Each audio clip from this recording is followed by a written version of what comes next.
नमस्कार, बहुत-बहुत स्वागत है आप सभी का आज की इस खास चर्चा में। आज हम बात करने जा रहे हैं कि भारत में जो जिस तरह से अवैध बांग्लादेशी घुसपैठिए चले आते हैं और वो दिल्ली तक चले आते हैं, तो ये कैसे हो पाता है?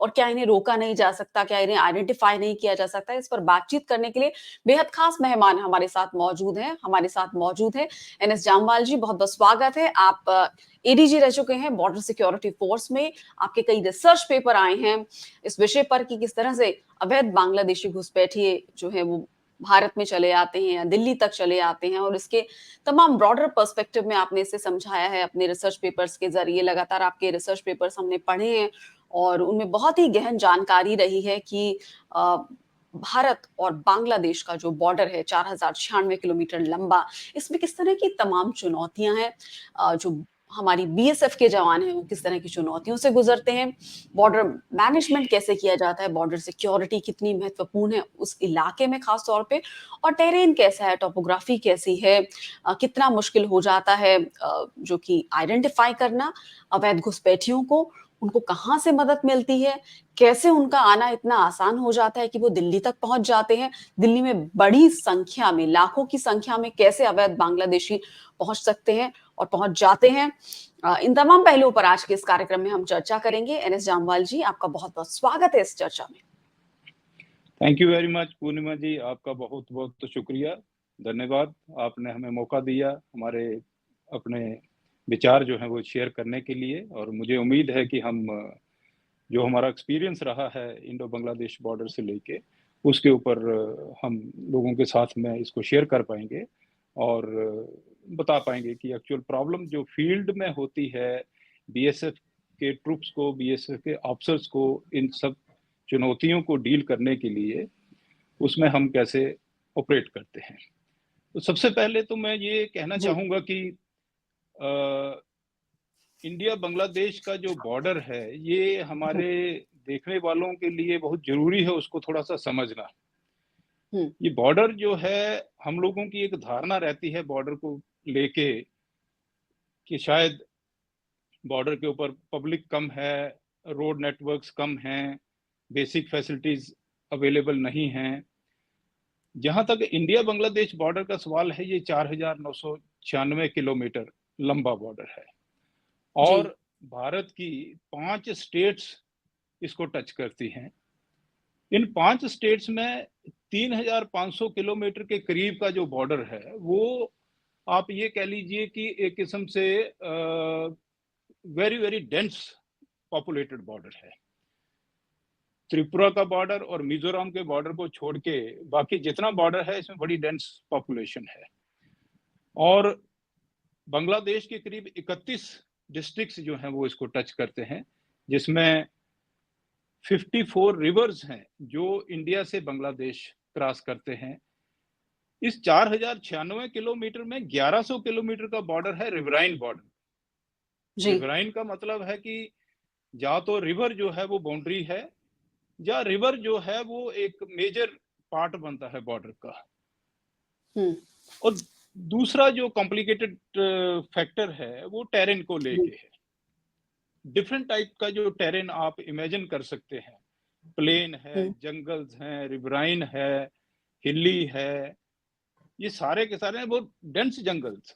और इस प्रकार का बॉर्डर के बीच में से, इस प्रकार के टेरेन में से जब बॉर्डर क्रॉस करता है तो अलग अलग जगहों के अलग अलग परेशानियां जो है वो हो जाती हैं। तो बॉर्डर गार्ड करना एक अपने आप में बहुत बड़ी चुनौती है। और जब से भारत और बांग्लादेश बने हैं, रादर पहले ईस्ट पाकिस्तान हुआ करता था, बाद में बांग्लादेश बना है, over a period of time काफी चेंजेस इसमें हुए हैं। लेकिन जिस प्रकार की प्रॉब्लम्स हैं वो रादर कुछ और भी स्ट्रांग होती जा रही हैं। डेमोग्राफिक चेंजेस हो रहे हैं, डेंसिटी ऑफ पॉपुलेशन जो है वो बढ़ता जा रहा है, एथनिसिटी, सिमिलर एथनिसिटी है बॉर्डर के ऊपर, लैंग्वेज जो है वो एक जैसी बोलते हैं, और इस बॉर्डर की अपनी एक हिस्ट्री रही है। तो जी। सबसे बड़ा डिफिकल्ट पार्ट जो है वो बहुत ये है कि नॉर्मल बॉर्डर लोग समझते हैं कि एक सीधी लाइन होगी और उसमें एक हुँ, साइड में इंडिया होगा, एक साइड में पाकिस्तान जी, बांग्लादेश होगा। जी। लेकिन बांग्लादेश बॉर्डर का एक बड़ी खूबी कह लीजिए या एक बड़ा ड्रॉबैक कह लीजिए कि ये एक बहुत जिगजैग फैशन से बॉर्डर मूव करता है। मतलब आपको पता ही नहीं चलता है कि बॉर्डर कहाँ पर है। अगर आप फेंसिंग को छोड़ दें और उसकी अलाइनमेंट को अगर आप भूल जाएं, अगर आप ऐसे एरिया में चले जाएंगे तो आपको पता ही नहीं चलेगा कि बॉर्डर समाप्त कहाँ हुआ और बांग्लादेश का बॉर्डर कहाँ पर शुरू हुआ। जी। तो ये सारी समस्याएं जो है ये बीएसएफ के फेस करनी पड़ती हैं, लेकिन इसके बावजूद भी काफी मेहनत और उसके साथ में लोग काम कर रहे हैं और उसमें डे टू डे इम्प्रूवमेंट हो रहा है। जी। दूसरा इंपॉर्टेंट पॉइंट जो मैं बताना चाहूंगा कि नॉर्मली हम लोग समझते हैं कि बॉर्डर मैनेजमेंट और बॉर्डर सिक्योरिटी एक ही चीज है। हम्म। बॉर्डर सिक्योरिटी बॉर्डर मैनेजमेंट का एक कंपोनेंट है। बॉर्डर मैनेजमेंट अपने आप में एक बहुत बड़ी वाइड टर्म है। इसमें आप ये समझ लीजिए कि जितनी भी मिनिस्ट्रीज हैं वो किसी ना किसी तरीके से इन्वॉल्व है। जैसे एमएचए तो खैर है ही है, जी। एमईए इन्वॉल्व है, मिनिस्ट्री ऑफ डिफेंस इन्वॉल्व है, एयरफोर्स इसमें इन्वॉल्व है, फिर मिनिस्ट्री ऑफ ट्रांसपोर्ट इसमें इन्वॉल्व है। तो कहने का ये मतलब है कि जितनी भी एजेंसीज हैं, जो भी बॉर्डर रिलेटेड वर्क्स हैं, वो सारे के सारे एजेंसीज उसमें इन्वॉल्व हैं। और जब ये जी। सारी एजेंसीज काम करती हैं तब जाके बनता है कि अब बॉर्डर मैनेजमेंट जो है वो सही तरीके से हो रहा है। बट इसमें बॉर्डर सिक्योरिटी जो है ये बहुत इंपॉर्टेंट कंपोनेंट है, क्योंकि अगर बॉर्डर सिक्योर नहीं है और बॉर्डर्स जी। के ऊपर डिस्टर्बेंसेज चल रही हैं तो ये बाकी वाले जितने बॉर्डर मैनेजमेंट की एजेंसीज हैं ये शायद सही तरीके से काम ना कर पाए। हम्म। और एक चीज है कि हमारा जो प्रॉब्लम्स को लेके परसेप्शन है वो भी अलग अलग है। मतलब इंडिया किसी प्रॉब्लम को अपने तरीके से प्रॉब्लम को देखता है। जैसे अब इलीगल इमिग्रेशन है, ये इंडिया हम्म। के लिए प्रॉब्लम है, बांग्लादेश के लिए प्रॉब्लम नहीं है। कैटल स्मगलिंग जो है ये इंडिया के लिए प्रॉब्लम है, बांग्लादेश के लिए प्रॉब्लम नहीं है।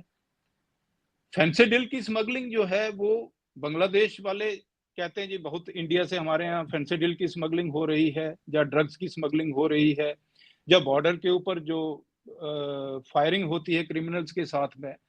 तो जब ये डिफरेंट टाइप के परसेप्शंस हैं तो आपको, जब तक आपके परसेप्शन सेम नहीं होंगे तो उसको मैनेज करना बड़ा मुश्किल हो जाता है। क्योंकि काउंटर पार्ट का अगर आपके साथ में सहयोग नहीं है तो आप कितनी भी कोशिश कर लीजिए आप कामयाब नहीं हो पाएंगे। फिर पब्लिक का परसेप्शन अलग है।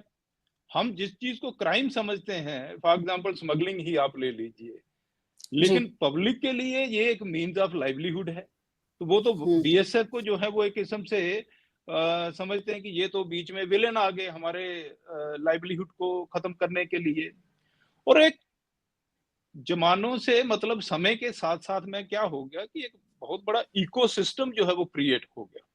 जी। तो मेरा ये सारा बैकग्राउंड बताने का ये मतलब हम्म। था कि एक जो इकोसिस्टम है वो हम्म। जानना बहुत जरूरी है, जो कि क्रिमिनल्स के हक में चला गया, जिसमें कुछ एक हमारी एजेंसीज जो थी, क्योंकि अब बॉर्डर की रिस्पॉन्सिबिलिटी, बॉर्डर सिक्योरिटी की रिस्पॉन्सिबिलिटी जो है वो सेंट्रल गवर्नमेंट की है, मिनिस्ट्री ऑफ होम अफेयर्स की है। उसके लिए बीएसएफ जो है वो काम कर रही है, लेकिन जी। वहां पर आपको ऑपरेट करने के लिए आपको पुलिस की आवश्यकता है, आपको कस्टम्स की आवश्यकता है, आपको इमिग्रेशन की आवश्यकता है, सो मेनी हम्म। एजेंसी जो कि वहां पर रहती हैं। जी। अगर उनको वो साथ में नहीं है और रादर ये कह दें कि जैसे हिस्टोरिकली होता रहा है कि बांग्लादेशी बाद में एंटर होता था इंडिया में, उसके लिए हाँ। पहले पासपोर्ट तैयार होता था, आधार कार्ड तैयार होता था, उसका राशन कार्ड तैयार होता था, बीएसएफ वाला उसको पकड़ता था, वो 4 आइडेंटिटी कार्ड जो है वो दिखा देता था। इतने तो हमारे पास में भी कार्ड नहीं होते हैं जितने उनको उनके पास में हुआ करते थे। बट जी। ये चीजें जो हैं ये काफी रही, और जिसकी वजह से फेंसिंग नहीं थी बॉर्डर के ऊपर, फेंसिंग को लेके काफी ऑब्जेक्शन था बांग्लादेश की तरफ से। बहुत से हम्म। ऐसे गैप्स हैं जहां पर फेंसिंग अभी भी जो है वो नहीं है। बहुत से गांव हैं जो एकदम जीरो लाइन के साथ में सटे हुए हैं। हमारी पब्लिक हम्म। जो है वो हजारों की तादाद में वहां पर रहती है, उनके रिलेशन जो है वो बांग्लादेश में हैं। तो कहने का ये मतलब है कि एक बहुत बड़ा complex complicated type of border है। एक तरफ तो आपका रोल है कि आपने बॉर्डर पॉपुलेशन के अंदर सेंस ऑफ सिक्योरिटी जो है वो इनकलकेट करनी है। जिसमें सेफ्टी एंड सिक्योरिटी बहुत इंपॉर्टेंट चीज है। अब अगर आपका इंटरेस्ट और बॉर्डर पॉपुलेशन का इंटरेस्ट क्लैश करेगा तो आपके लिए बहुत मुश्किल हो जाएगा वो इनकलकेट सेंस ऑफ सिक्योरिटी करना। तो ये चीजें हैं जिनकी वजह से ये बॉर्डर जो है ये काफी मुश्किल है, अभी भी है, पहले भी रहा है, but now over a period of time government of India ने काफी इसके ऊपर दी है, अपनी तवज्जो दी है, इम्पोर्टेंस दिया है। फेंसिंग आ गई है, फ्लड लाइट्स आ गए हैं, रोड नेटवर्क जो है वो बॉर्डर के साथ में बना है, बीओपीज का काफी इंप्रूवमेंट हुआ है, सर्वेलेंस इक्विपमेंट्स काफी ऐड हुए हैं, जिससे जो अब अगर आप इवॉल्व की बात करते हो तो मैं ये कहूंगा कि काफी कंट्रोल हुआ है, काफी डिक्लाइन में है, लेकिन जी। टोटली ये कह देना कि बिल्कुल जीरो हो गया है वो नहीं है, क्योंकि जो इतना डेंस पॉपुलेशन है जिनके वेस्टेड इंटरेस्ट जब होते हैं तो बिल्कुल जीरो के ऊपर लाना उसको बहुत मुश्किल है, और ये चीजें चल रही हैं। अब रही बात कि ये जो जितने सिक्योरिटी कंसर्न्स हैं या जो भी मतलब प्रॉब्लम्स रही हैं हमारी बांग्लादेश के साथ में, स्मगलिंग को ले लीजिए, आप बॉर्डर इश्यूज को ले लीजिए, इलीगल माइग्रेशन को ले लीजिए, या फंडामेंटलिज्म को ले लीजिए, मेरे ख्याल से इसमें जो सबसे सीरियस जो हमारे लिए इशू है वो इलीगल इमिग्रेशन का है।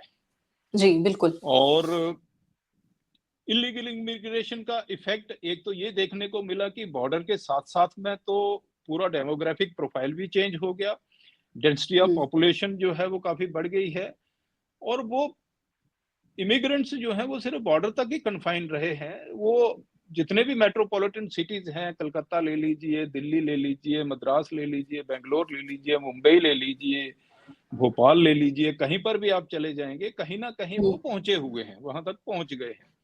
और उसमें सपोर्ट दिया है जो मैं बात कर रहा था इकोसिस्टम की, कि आदमी एंटर बाद में होता था और उसके लिए डॉक्यूमेंट्स जो है वो पहले से ही तैयार हुआ करते थे। अब शायद जो ऑफिशियल इस चीज में इन्वॉल्व थे वो शायद मैक्रो इसके इम्प्लीकेशन नहीं समझ पाए होंगे, कुछ एक अपनी करप्शन की वजह से पैसा ले लिया और उनके लिए डॉक्यूमेंट्स बना दिए, उसके बाद में एक बार वो एंटर हो गए, फिर यहाँ पर 140 करोड़ की पॉपुलेशन में किसी को ढूंढना जो है वो बहुत मुश्किल है। आप ढूंढ भी लोगे तो उसके बाद में उनको वापस भेजना जो है वो उससे भी ज्यादा डिफिकल्ट काम है। तो ये सारे वापस इश्यूज भेजना रहते क्यों जी, वापस भेजना क्यों मुश्किल है? वापस भेजना इसलिए मुश्किल है कि एक तो उसको पहले तो आइडेंटिफाई करना ही बहुत मुश्किल है कि ये बांग्लादेशी है, क्योंकि जब वो 4 डॉक्यूमेंट्स आपको दिखा देगा तो आप वैसे ही रिलेक्टेंट फील करते हो कि इसको अरेस्ट करें या ना करें। आपको कोई पकड़ लेगा, आप क्या बताओगे जी मेरे पास में पैन कार्ड है, मेरे पास में आधार कार्ड है, ये रहा, मैं इंडियन हूं, यही डॉक्यूमेंट जो है वो बांग्लादेशी दिखाएगा। चलिए आपने कर लिया जी, उसको कर लिया। अब आपने एक व्यक्ति को अरेस्ट किया तो अब आप उसको वापस भेजने के लिए there is a legal procedure. अब लीगल प्रोसीजर जो है उसमें सबसे ज्यादा जरूरी है कि you have to prove that he has entered illegally, और वो बांग्लादेशी नेशनल है। अब आप ये सारे डॉक्यूमेंट्स लेके बांग्लादेश को दिखाओगे, सिस्टम बना हुआ है, उसमें कोई दिक्कत वाली बात नहीं है, गवर्नमेंट ऑफ इंडिया और गवर्नमेंट ऑफ बांग्लादेश के बीच में सिस्टम है कि इलीगली आप इसको डिपोर्ट करिए। लेकिन उस व्यक्ति ने अपना एड्रेस ही गलत दिया होगा, आपको तो बांग्लादेश को हैंड ओवर करेंगे, बांग्लादेश वाले बोलेंगे हम लेने को तैयार हैं, आप बताइए इसका एड्रेस क्या है। जब आप उसको एड्रेस दिखाओगे तो वो बोलेगा जी ये 2 महीने 3 महीने के बाद में आएंगे आपके पास में, बोलेंगे साहब ये हमने ये चेक कर लिया और ये व्यक्ति तो इस एड्रेस के ऊपर रहता ही नहीं है, आप तो गलत आदमी को हमें दे रहे हो। अब आप क्या करेंगे? सपोज आपने जम्मू में कोई लोगों को पकड़ा, ट्रेन में भर के आप ले आइए कलकत्ता में, और जो होता रहा है यहाँ पर नोडल अफसर होता है बीएसएफ का, उसको लाके पुलिस वाले जो है वो हैंड ओवर करते हैं। अब क्या करोगे आप? 50 आदमी है आपके पास में, बांग्लादेश लेने को तैयार नहीं है, कहेगा जी हम 50 का पहले वेरीफाई करेंगे कि ये बांग्लादेशी है या नहीं है, ये तो इंडियन नेशनल्स को आप बांग्लादेश में कुछ करने की कोशिश कर रहे हो। अब आपके लिए दिक्कत हो जाती है कि वो 2 महीने लगाएंगे, 4 महीने लगाएंगे, 6 महीने लगाएंगे, कितना टाइम लगाएंगे उसका एड्रेस वेरीफाई करने में, वेरीफाई करेंगे भी कि नहीं करेंगे। सपोज आपके पास में रिप्लाई आ गया कि भाई ये हमारे नेशनल तो नहीं है, या एक दो आदमी हमारा नेशनल है, बाकी वाले हमारे नेशनल नहीं है।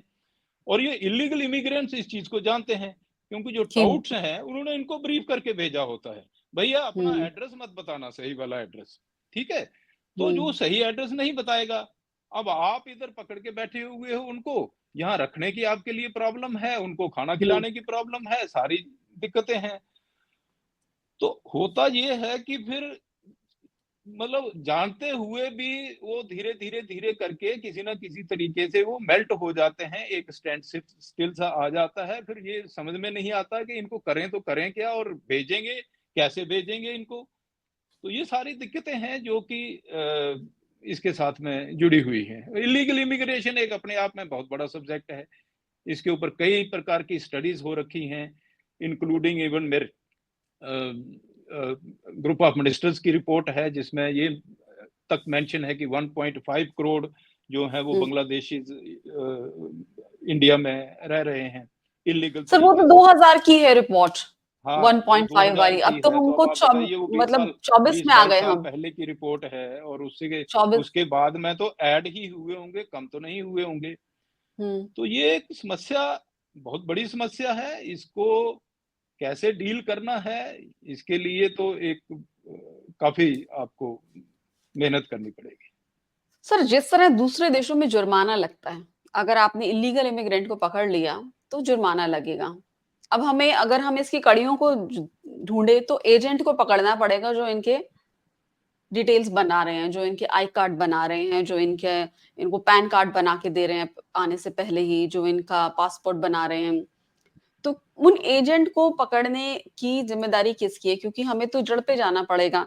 अब एजेंट कहाँ से इनको लाके दे रहे हैं, और लैंड रिकॉर्ड चेक करना जरूरी होता है। अब तो झारखंड हाई कोर्ट ने हाल ही में कहा कि किसी को, क्योंकि जो समस्या है वो हर जगह बढ़ रही है, झारखंड का भी नाम बार बार आ रहा है, तो वहां पर झारखंड हाई कोर्ट ने बोला कि वोटर कार्ड, आधार कार्ड जारी करने से पहले आप उसका लैंड रिकॉर्ड चेक करिए। और तो ये लैंड रिकॉर्ड किस तरह से मदद कर सकता है इन अवैध घुसपैठियों को भारत में आइडेंटिफाई करने में? नहीं, कर तो सकता है। देखिए, एक बड़ी सिंसियर एफर्ट की जरूरत है, और इसमें गवर्नमेंट ऑफ इंडिया और स्टेट गवर्नमेंट्स को, दोनों को ही इन्वॉल्व होना पड़ेगा।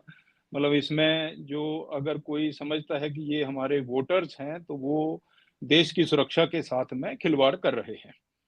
जहां तक पॉसिबल हो सके, अगर कोई इस प्रकार के सस्पेक्टेड हैं, सबसे पहली जिम्मेदारी तो जो डिस्ट्रिक्ट एडमिनिस्ट्रेशन हैं उनकी बनती है, पुलिस की बनती है।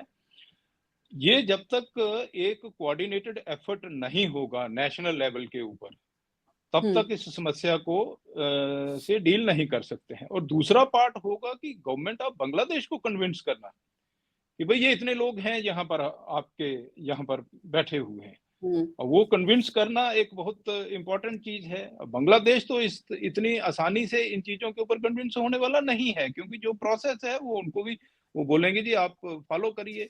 उल्टा, अगर आप, जब हम लोग मीटिंग करते थे तो बांग्लादेश वाले कहते थे कि इंडियंस जो है इलीगल इमिग्रेंट्स फ्रॉम इंडिया, वो बांग्लादेश में एंटर कर रहे हैं, कोटिंग द रीजन कि हमारी जो जीडीपी है और हमारी स्टेट ऑफ इकोनॉमी जो है वो अब भारत से अच्छी होती जा रही है, तो देयर इज नहीं, वो नो तो रीजन एक कि क्यों बांग्लादेशी इंडिया में जीडीपी आएगा। तो पर कैपिटा के हिसाब से बात करें तो वहां तो वो एक अलग विषय हो जाता है, क्योंकि बांग्लादेश की हाँ, चलिए वो पॉपुलेशन जो अलग है, विषय है, बट मेरा कहने का मतलब है कि वो भी एक आर्गुमेंट है बांग्लादेश की तरफ से।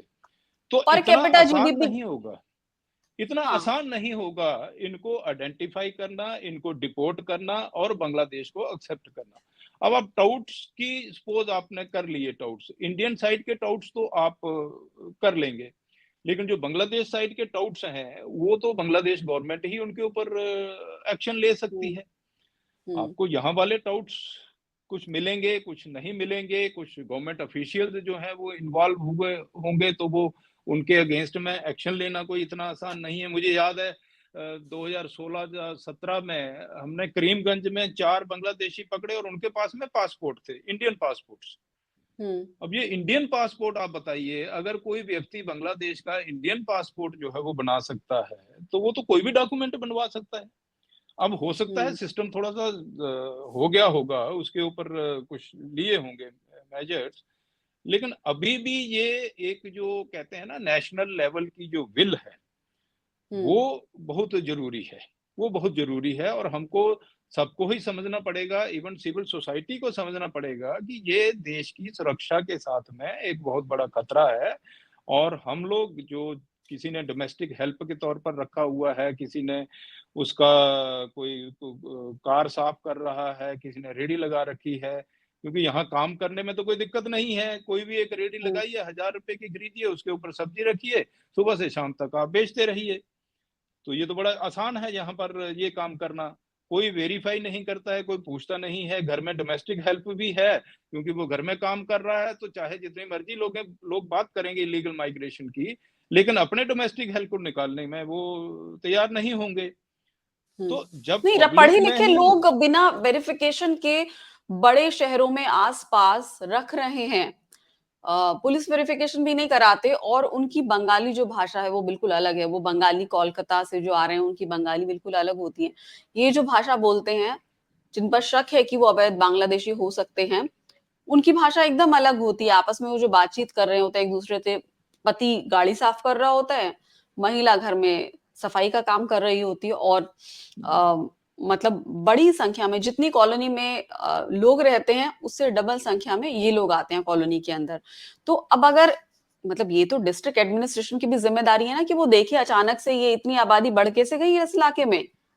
कुछ तो सैटेलाइट नहीं मैपिंग वो होती होगी, कुछ तो देखा जा सकता होगा। ड्रोन कैमरा तो सारी सिक्योरिटी एजेंसी किसके पास है। नहीं, वो ड्रोन्स और कैमराज़ यहाँ पर आपको हेल्प नहीं कर पाएँगे क्योंकि ये तो आप कैसे पहचान पाएँगे ड्रोन के माध्यम से कि ये बांग्लादेशी है या इंडियन है या नहीं, पर पाकिस्तानी है, वो सेटलमेंट बहुत अचानक से मुश्किल इतने बढ़ होता है। गए, कहाँ से इतने ज्यादा हाँ, वो बढ़ रहे हैं, इतनी देखिए ज्यादा आपकी खुद की झुग्गियां इतनी पॉपुलेशन ज्यादा कैसे बढ़ गई सरकारी 140 जमीन पर। करोड़ भारत हम्म। 140 करोड़ भारत की खुद की पॉपुलेशन है, उसमें 2-4 करोड़ और ऐड हो गए, तो कोई बहुत ज़्यादा अंतर आपको नज़र नहीं आएगा ग्राउंड के ऊपर कि ये कितना बड़ा फ़र्क हुआ है।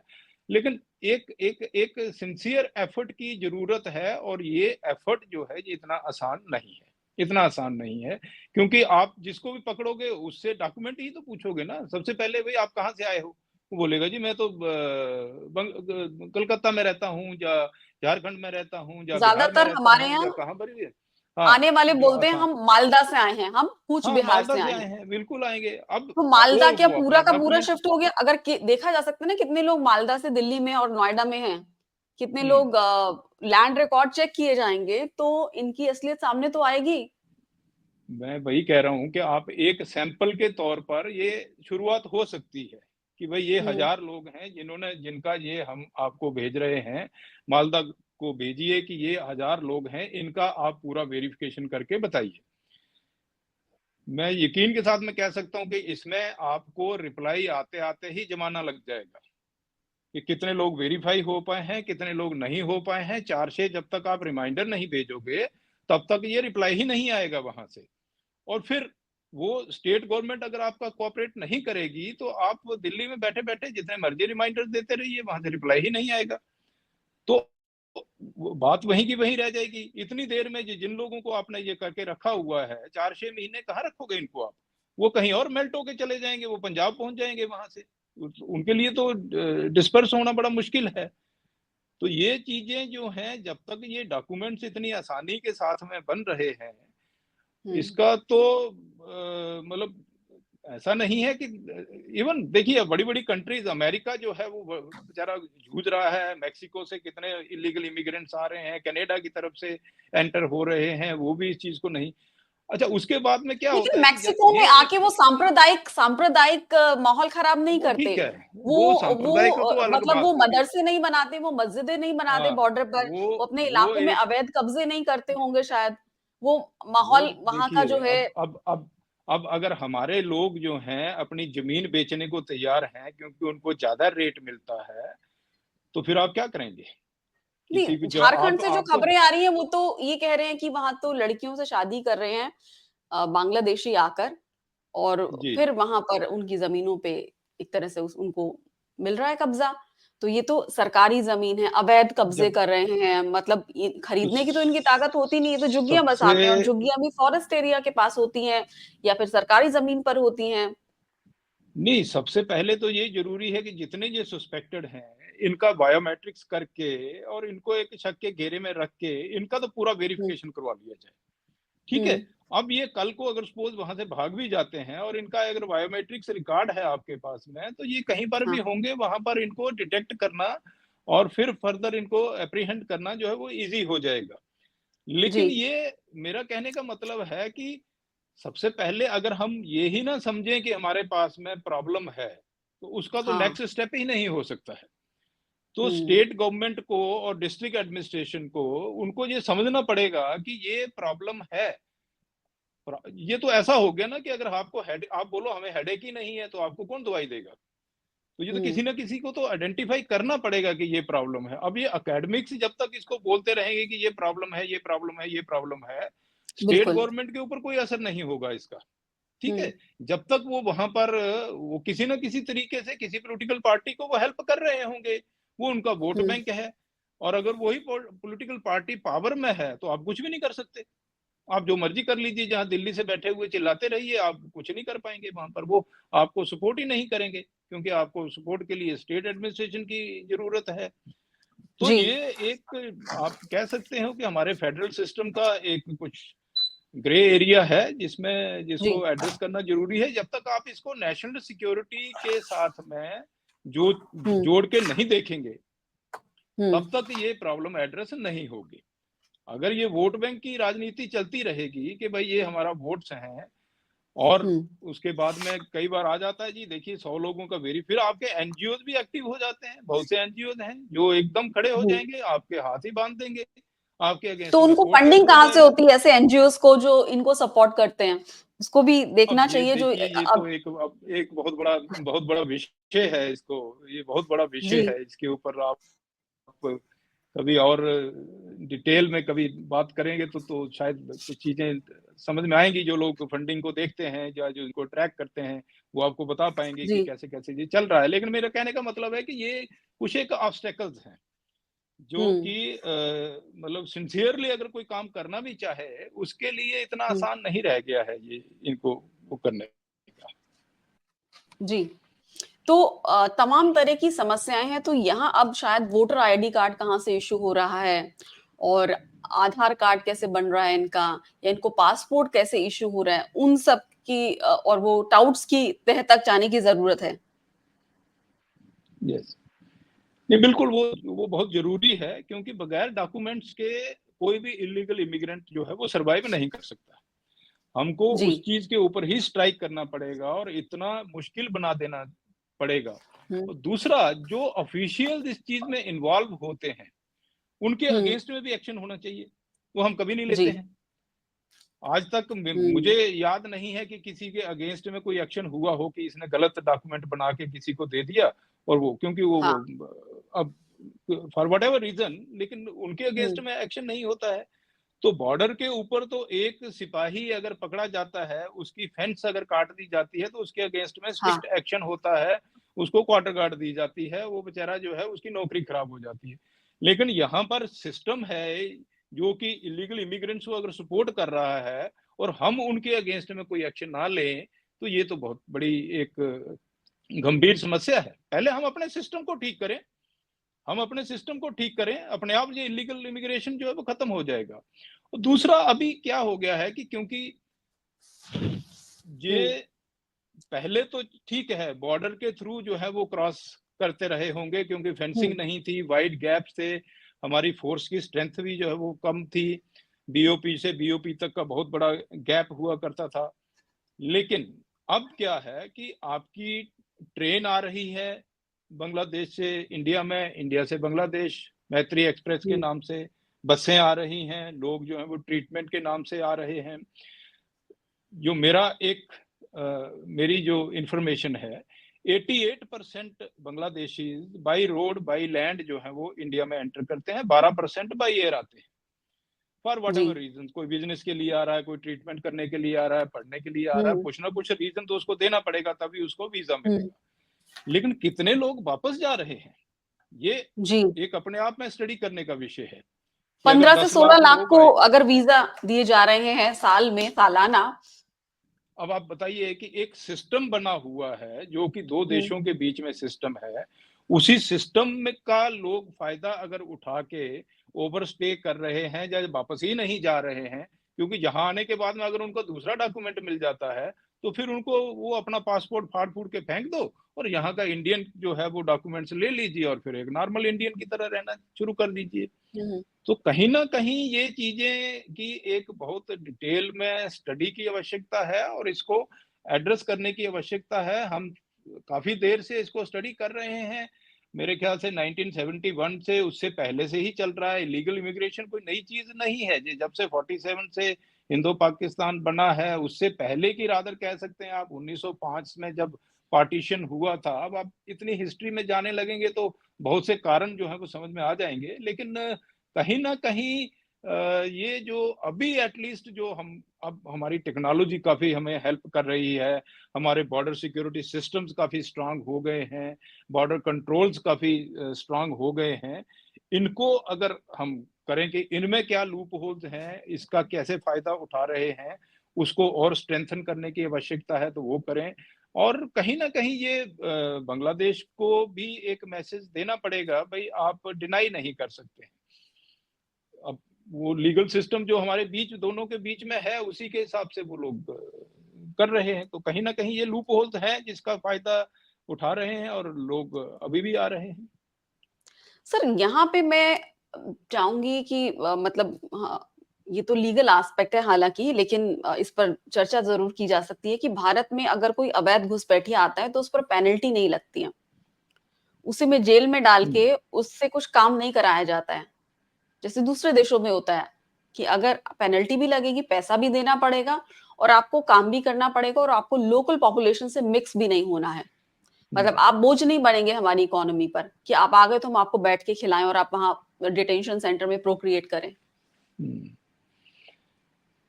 नहीं, करना चाहें तो कर सकते हैं। मैं ये नहीं कह रहा कि जी। नहीं कर सकते हैं। इसका मैं हुँ, बताया ना अभी जो सिस्टम है उसमें कितनी प्रैक्टिकल प्रॉब्लम्स हैं। हुँ, आपके लिए डिपोर्ट करना ही एक बहुत बड़ी समस्या है। हालाँकि डिपोर्टेशन का पूरा प्रोसीजर है, उसमें कहीं कोई कमी हुँ, नहीं है। बहुत अच्छा डिटेल्ड में प्रोसीजर बना हुआ है। Ministry of hmm, home affairs का प्रोसीजर है। लेकिन अगेन वही बात आ जाती है कि वो प्रोसीजर तो एक अपनी जगह के ऊपर है। उस हुँ, प्रोसीजर को इम्प्लीमेंट करने में बहुत सी दिक्कतें हैं। वो दिक्कतें जो हैं वो कहीं न कहीं आप लगा लीजिए कि स्टेट गवर्नमेंट्स हैं, it's not a priority area. मैं तो ये कहूँगा कि it's not a priority area for many of the state governments. उनके लिए ये प्रायोरिटी एरिया हुँ। नहीं है और क्योंकि ये एक अनप्रोडक्टिव सा काम उनको लगता है कि भई इतनी मेहनत लगेगी, इसके लिए अलग से स्टाफ लगाया जाएगा और ये सारा कुछ अगर सिंसियरली कोई करना चाहेगा तो तब जाके ये कोई एक टास्क फोर्स कॉन्स्टिट्यूट करो और वो पूरा इसको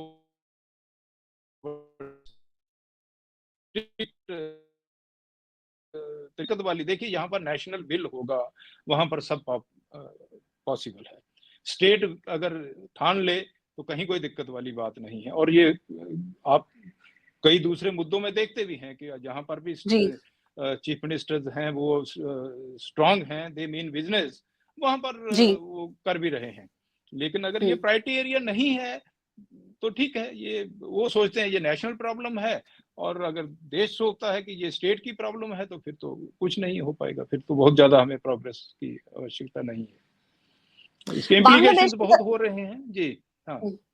बांग्लादेश की तरफ से भी कोशिशें ये होती हैं कि क्योंकि उनके पास जगह नहीं है, उनका पॉपुलेशन 6.8 करोड़ थी 71 में। उसके बाद बहुत बड़ी संख्या में माइग्रेट भी हुए होंगे हिंदू खास तौर पे वहाँ से जब वहाँ पर परसिक्यूशन हुआ होगा हिंदुओं का। हुँ, उसके बाद अब जा करीब 18 करोड़ की आबादी, छोटे से इलाके में जो कि छत्तीसगढ़ से थोड़ा-सा बड़ा है बस। हुँ, मतलब वहाँ हुँ, जनसंख्या विस्फोट 3% से भी ज़्यादा की ग्रोथ रेट वहाँ पॉपुलेशन की रही। और दूसरी तरफ अगर हम उसका कंपैरिज़न करें तो बहुत सारी रिपोर्ट ऐसी हैं जिसमें दिखता है कि वहाँ की रिपोर्ट है जो ये बताती है कि वहाँ की इतनी बड़ी संख्या में आबादी गायब है।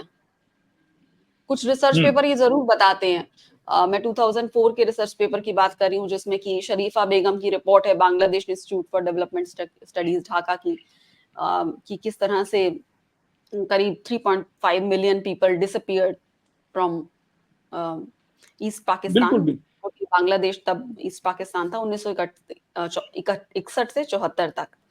तो obviously they crossed over to India. तो अब वहां पर अगर जनसंख्या बांग्लादेश से डिसअपियर ही हुई है, तो वो भारत आई है, ये साफ तौर पे एक तरह से जाहिर होता है। वहां की रिपोर्ट्स भी बताती है, और ये तो बहुत पुरानी 74 की का पीरियड लिया है। अगर 74 से लेके हम 2024 तक देखें तो शायद आंकड़ा और भी चौंकाने वाला हो सकता है। और जहां तक बांग्लादेश की जीडीपी की, पर कैपिटा जीडीपी की बात हुई थी कि वो थोड़ा सा बेहतर हो रही है, वो शायद इसलिए भी हो सकती है क्योंकि वो सारे तो भारत में घुस जाते हैं, जितने बढ़ते हैं उससे ज्यादा। तो तो मतलब हम पर कैपिटा जीडीपी जब निकालते हैं तो पॉपुलेशन से उसको डिवाइड करते हैं, तो उनका जो ग्रोथ रेट है वो तो बहुत तेजी से बढ़ रहा था वहां की जनसंख्या। और अगर हमारे नॉर्थ ईस्ट के इलाके या पश्चिम बंगाल है, वहां जनसंख्या की दर जो बहुत तेजी से अचानक से बढ़ने लगी, तो वो डाउट क्रिएट करेगी कि ये अचानक से दिल्ली में इतना बड़ा कहां से जनसंख्या आ गई है, और दिल्ली की पॉपुलेशन ग्रोथ रेट क्या थी, या फिर जो अवैध कब्जों वाले इलाके हैं, ये कोई घर किराए पे लेके तो नहीं रहते, जाहिर तौर पर बहुत कम संख्या होगी। जो बड़े आसपास में देखूं तो बहुत झुग्गियां बहुत अचानक से बढ़ती चली गई पिछले 20 सालों में दिल्ली के कुछ इलाकों में। तो एक ये है कि अब 6.8 करोड़ से लेके 18 करोड़ की पॉपुलेशन, जिसमें से एक बहुत बड़ी संख्या में, और जिस तरह रिपोर्ट्स ये बताती हैं कि अगर एक पकड़ में आता है तो 4 डिसअपियर हो जाते हैं। तो अगर हम 2016 में ये बोल रहे हैं कि 2 करोड़, ऐसे हमारे पास इनपुट है कि 2 करोड़ बांग्लादेशी, अवैध बांग्लादेशी घुसपैठिए भारत में हो सकते हैं, तो हो सकता है कि वो कई गुना ज्यादा हो, उससे 4 गुना ज्यादा हो सकते हैं, 5 गुना ज्यादा भी हो सकते हैं। और 2000 की रिपोर्ट में तो 1.5 करोड़ की बात हुई थी, 2000 की जो रिपोर्ट की बात हो रही है। तो अब 24 तक तो ये तो मल्टीप्लाई भी बहुत फास्ट होते हैं। नहीं, बिल्कुल। देखिए, स्टडीज हो रखी हैं, फैक्ट्स भी सामने हैं, सारा कुछ है। मैं वही कह रहा हूँ कि ये अभी की स्टडीज नहीं है, ये तो हर साल ही होती है। और बांग्लादेश में भी स्टडीज हो रखी हैं, उन्होंने डायरेक्टली इनडायरेक्टली एडमिट किया है कि उनके यहाँ से लोग जो हैं वो गए हैं यहाँ से। प्रॉब्लम इंडिया को भी पता है कि वो आए हुए हैं, बांग्लादेश को भी मालूम है कि वो गए हुए हैं, और वो वापस भी नहीं आने वाले हैं। बहुत कम है जो जाता है कभी कभी अपने रिश्तेदारों से मिलने के लिए, फिर वापस आ जाता है, क्योंकि वो समझता है कि हमारा सिस्टम इतना वो है कि उसके लिए आना जाना कोई बड़ी बात नहीं है। They can easily cross over and go back and then come back to India again. But again मैं वही कह रहा हूं कि ये जब तक हम इसको मतलब एक तो नेशनल लेवल के ऊपर इसको नहीं समझेंगे कि ये in the days to come, ये सिर्फ पॉपुलेशन नहीं आ रही है, पॉपुलेशन के साथ में प्रॉब्लम्स आ रही हैं, और ये सबसे बड़ा सिक्योरिटी कंसर्न एक होने को जा रहा है हमारे लिए। जिन लोगों की लॉयल्टी हमको पता नहीं है कि ये इंडिया के लिए लॉयल होंगे या नहीं होंगे, ऐसे लोग अगर हमारे देश के अंदर रह रहे हैं, बैठ रहे हैं, अपने आप को इस्टेब्लिश कर रहे हैं, और आप देखिएगा कि छोटे से छोटा काम जो है, मतलब एक किस्म से आप वो ये यहाँ पर आके वो गूगल मैप बन गए हैं। उनको हर गली का पता है, उनको ये पता है कि कौन कहाँ रहता है, उसका हाँ, हर एक घर का मालूम है, कौन क्या अंदर काम तक वो करता घुसे है। हैं, सफाई पोछे का अंदर काम आके करते हैं। घुस गए हैं, और हम अभी भी इसको अगर इग्नोर कर रहे हैं तो ये एक बहुत बड़ा तूफान है, जिसको हम अगर इग्नोर करेंगे तो फिर तूफान का हमको झेलना पड़ेगा कि उसका क्या इफेक्ट्स होंगे। और ये हम देख ही रहे हैं, ऐसी बात नहीं है कि तूफान के इंडिकेशंस नहीं है। आप देखिए अभी असम में जो है एक 10 डिस्ट्रिक्ट्स जो हैं वो उसका जो पूरा डेमोग्राफिक प्रोफाइल जो है वो चेंज हो गया है। अब in the days to come वो पूरा पॉलिटिकल इन्फ्लुएंस जो है वो वहां पर शुरू हो जाएगा। एक बार पॉलिटिकल पावर आ गई उनके हाथ में, तो उसके बाद में आप समझ सकते हैं कि किस डायरेक्शन में ये देश जो है वो जाने के तैयार हो जाएगा। तो इसको मतलब मेरा तो यही कहना है कि सभी स्टेट गवर्नमेंट्स को इसको एक पॉलिटिकल वोट बैंक ना दे के इसको सीरियसली स्टडी करें, और ऐसे अफसर्स को लगाएं, ऐसी टीम बनाएं जो डेडिकेटेड है, वो पूरा एक उसका मेथोडोलॉजी के साथ में उसके ऊपर काम करें, और एक डेटरेंट अगर क्रिएट हो जाएगा ना, तो फिर ये इनका इन्फ्लुएंस जो है वो बहुत हद तक रुक जाएगा। अभी तक तो डेटरेंट ही हम क्रिएट नहीं कर पा रहे हैं। हमने सिर्फ डेटरेंट क्रिएट किया है बॉर्डर के ऊपर कि भाई फेंस लगा दी है, सर्वेलेंस सिस्टम्स लगा दिए हैं, और इवन फायरिंग में लोग जो है वो मारे गए हैं। अब जब आप ऐसे, उसका भी एक अपनी प्रॉब्लम है, अगर कहीं इनोसेंट लोगों के ऊपर फायरिंग हो जाती है, रात के वक्त कोई क्रॉस कर रहा है, यही पता नहीं होता है कि वो आर्म्ड है या अनआर्म्ड है, या जो आर्म्ड है वो फायर खोलता है, और जब यहाँ से रिटेलिएशन में हम फायर बैक करते हैं तो जो हथियार वाला होता है वो तो भाग जाता है और कोई इनोसेंट आदमी उसमें मर जाता है। वो एक अपने आप में एक प्रॉब्लम हो जाती है। फिर सिक्योरिटी फोर्सेस भी जो हैं वो रिलक्टेंट हो जाती हैं, भाई इनके अगेंस्ट में फायर खोलें या ना खोलें, मतलब बहुत सी दिक्कतें हैं। जी। अब जो बॉर्डर आपने सिक्योरिटी, हाँ, बॉर्डर ग्रिड तो आपने स्ट्रांग कर दिया है, काफी हद तक स्ट्रांग हो गया है। मैं ये कहने को एडमिट करता हूं कि बहुत बीएसएफ ने काफी काम किया है इसके ऊपर। Of course government of India की सपोर्ट के साथ में फेंसिंग बनी है, फ्लड लाइट्स बनी है, लेकिन अभी भी बहुत से लूप होल्स हैं। बहुत से गांव जो हैं वो आपके अभी भी फेंस के आगे हैं, आप उनको वापस कहीं रिलोकेट नहीं कर सकते। असम में सुप्रीम कोर्ट के आदेश थे कि जो भी गांव फेंस के आगे हैं उनको रिलोकेट किया जाए, पीछे लाया जाए, अभी तक नहीं हुए वो। अब आप बताइए कि आदेश को मतलब इम्प्लीमेंट करना लोग मानने को तैयार नहीं होते हैं, पॉलिटिकल इशू बन जाता है, एजिटेशन से स्टार्ट हो जाती हैं। ये तो हमारे ही लोग जो हैं वो शिफ्ट करने को तैयार नहीं है, तो जो बांग्लादेशीज आए हुए हैं वो तो और भी 100 बहाने लगाएंगे कि हम क्यों जाएं वापस, या हम क्या करेंगे, हमारा क्या दोष है, हम तो पूरे हिंदुस्तानी है। कोई ऐसे इतने आइडेंटिटी कार्ड्स आपको दिखा देंगे जितने आपके पास में भी नहीं होंगे अपने आप को इंडियन प्रूव करने के लिए। तो ये चीजें हैं, इसको एड्रेस करना बहुत सीरियस इशू है, ये बहुत सीरियस इशू है। लग भी रहा है लोगों को, प्रॉब्लम पता भी है, लेकिन सोल्यूशन के लिए एक one has to rise above the this thing. और मेरे से हमारी लोगों को गुजारिश इस रहेगी कि समस्या की एनजीओ को भी, कि आप इसको भी थोड़ा सा एक नेशनल सिक्योरिटी प्रॉब्लम है। जी हाँ, जी एक अवेयरनेस कैंपेन एनजीओ भी चलाने चाहिए। मेट्रोपॉलिटन सिटीज में कोई अवेयरनेस कैंपेन तो नहीं है कि भाई आप इनको मत दीजिए, आप सतर्क रहिए, कुछ ना कुछ अपने आप के ऊपर वेरीफाई कीजिए। लेकिन कौन करता है? जब चीप लेबर मिल जाती है आदमी आंखें बंद कर लेता है। कंस्ट्रक्शन वाला जो है वो कॉन्ट्रैक्टर जो है वो आंखें बंद कर लेगा कि मेरे पास, उसको चीप लेबर मिल रही है, वो क्यों किसी को बताएगा कि मेरे पास में कौन लोग हैं? तो कहीं ना कहीं हमारे अंदर कमजोरी है जिसकी वजह से वो कामयाब हो रहे हैं, यहाँ पर बैठे हुए हैं, सक्सीड कर रहे हैं, ग्रो कर रहे हैं, एक्सपैंड कर रहे हैं, और अपना एक कंट्रोल जो है वो एस्टेब्लिश कर रहे हैं। ये हमेशा होता है जब भी किसी सोसाइटी के अंदर इंटरनल वीकनेसेस हैं, उसका फायदा दूसरे लोग उठाएंगे, और वो यही जहां पर भी हो रहा है। जी, आप ये कह रहे थे कि इनको हर गली कूचे और एक तरह से ये कहें कि घर के कोने-कोने का पता है अब लोगों की, ये एक तरह से रेकी कर रहे हैं? क्यों नहीं पता होगा? वो गली गली में घूम रहे हैं, आपके कपड़े कौन प्रेस कर रहा है ये आपको मालूम नहीं है, आपको सब्जी कौन बेच रहा है ये आपको मालूम नहीं है, आपके जूते कौन पॉलिश कर रहा है, आपकी कार कौन साफ कर रहा है, किसी को मालूम नहीं है कि ये कौन आदमी है, क्या नहीं है ये। हम सब लोग आंखें बूंदे बैठे हुए हैं। हम सोचते हैं हमने इसका जो है वो वेरीफाई करवा लिया है। वो वेरीफाई किस बेसिस के ऊपर? जो उसने डॉक्यूमेंट दे रखा है उस डॉक्यूमेंट के ऊपर ठीक है, वेरिफिकेशन आ जाएगा। ज्यादा से ज्यादा जो एजेंसीज हैं, कुछ आजकल प्लेसमेंट एजेंसीज हैं, वो लगी हुई हैं, उनकी जिम्मेदारी बनती है कि ऐसे लोगों को रखें। लेकिन उनके पास में भी तो वही डॉक्यूमेंट होगा ना, आधार कार्ड रखेगा, पैन कार्ड रखेगा। तो वो डॉक्यूमेंट जब उनके पास में पूरे हैं, प्लेसमेंट एजेंसी कहती है इसमें दिक्कत क्या है, उसने तो दे दिया हुँ, डॉक्यूमेंट, यही तो डॉक्यूमेंट है ना जो आपको भी, आप भी प्रोड्यूस करते हो, उसने भी प्रोड्यूस कर दिया है।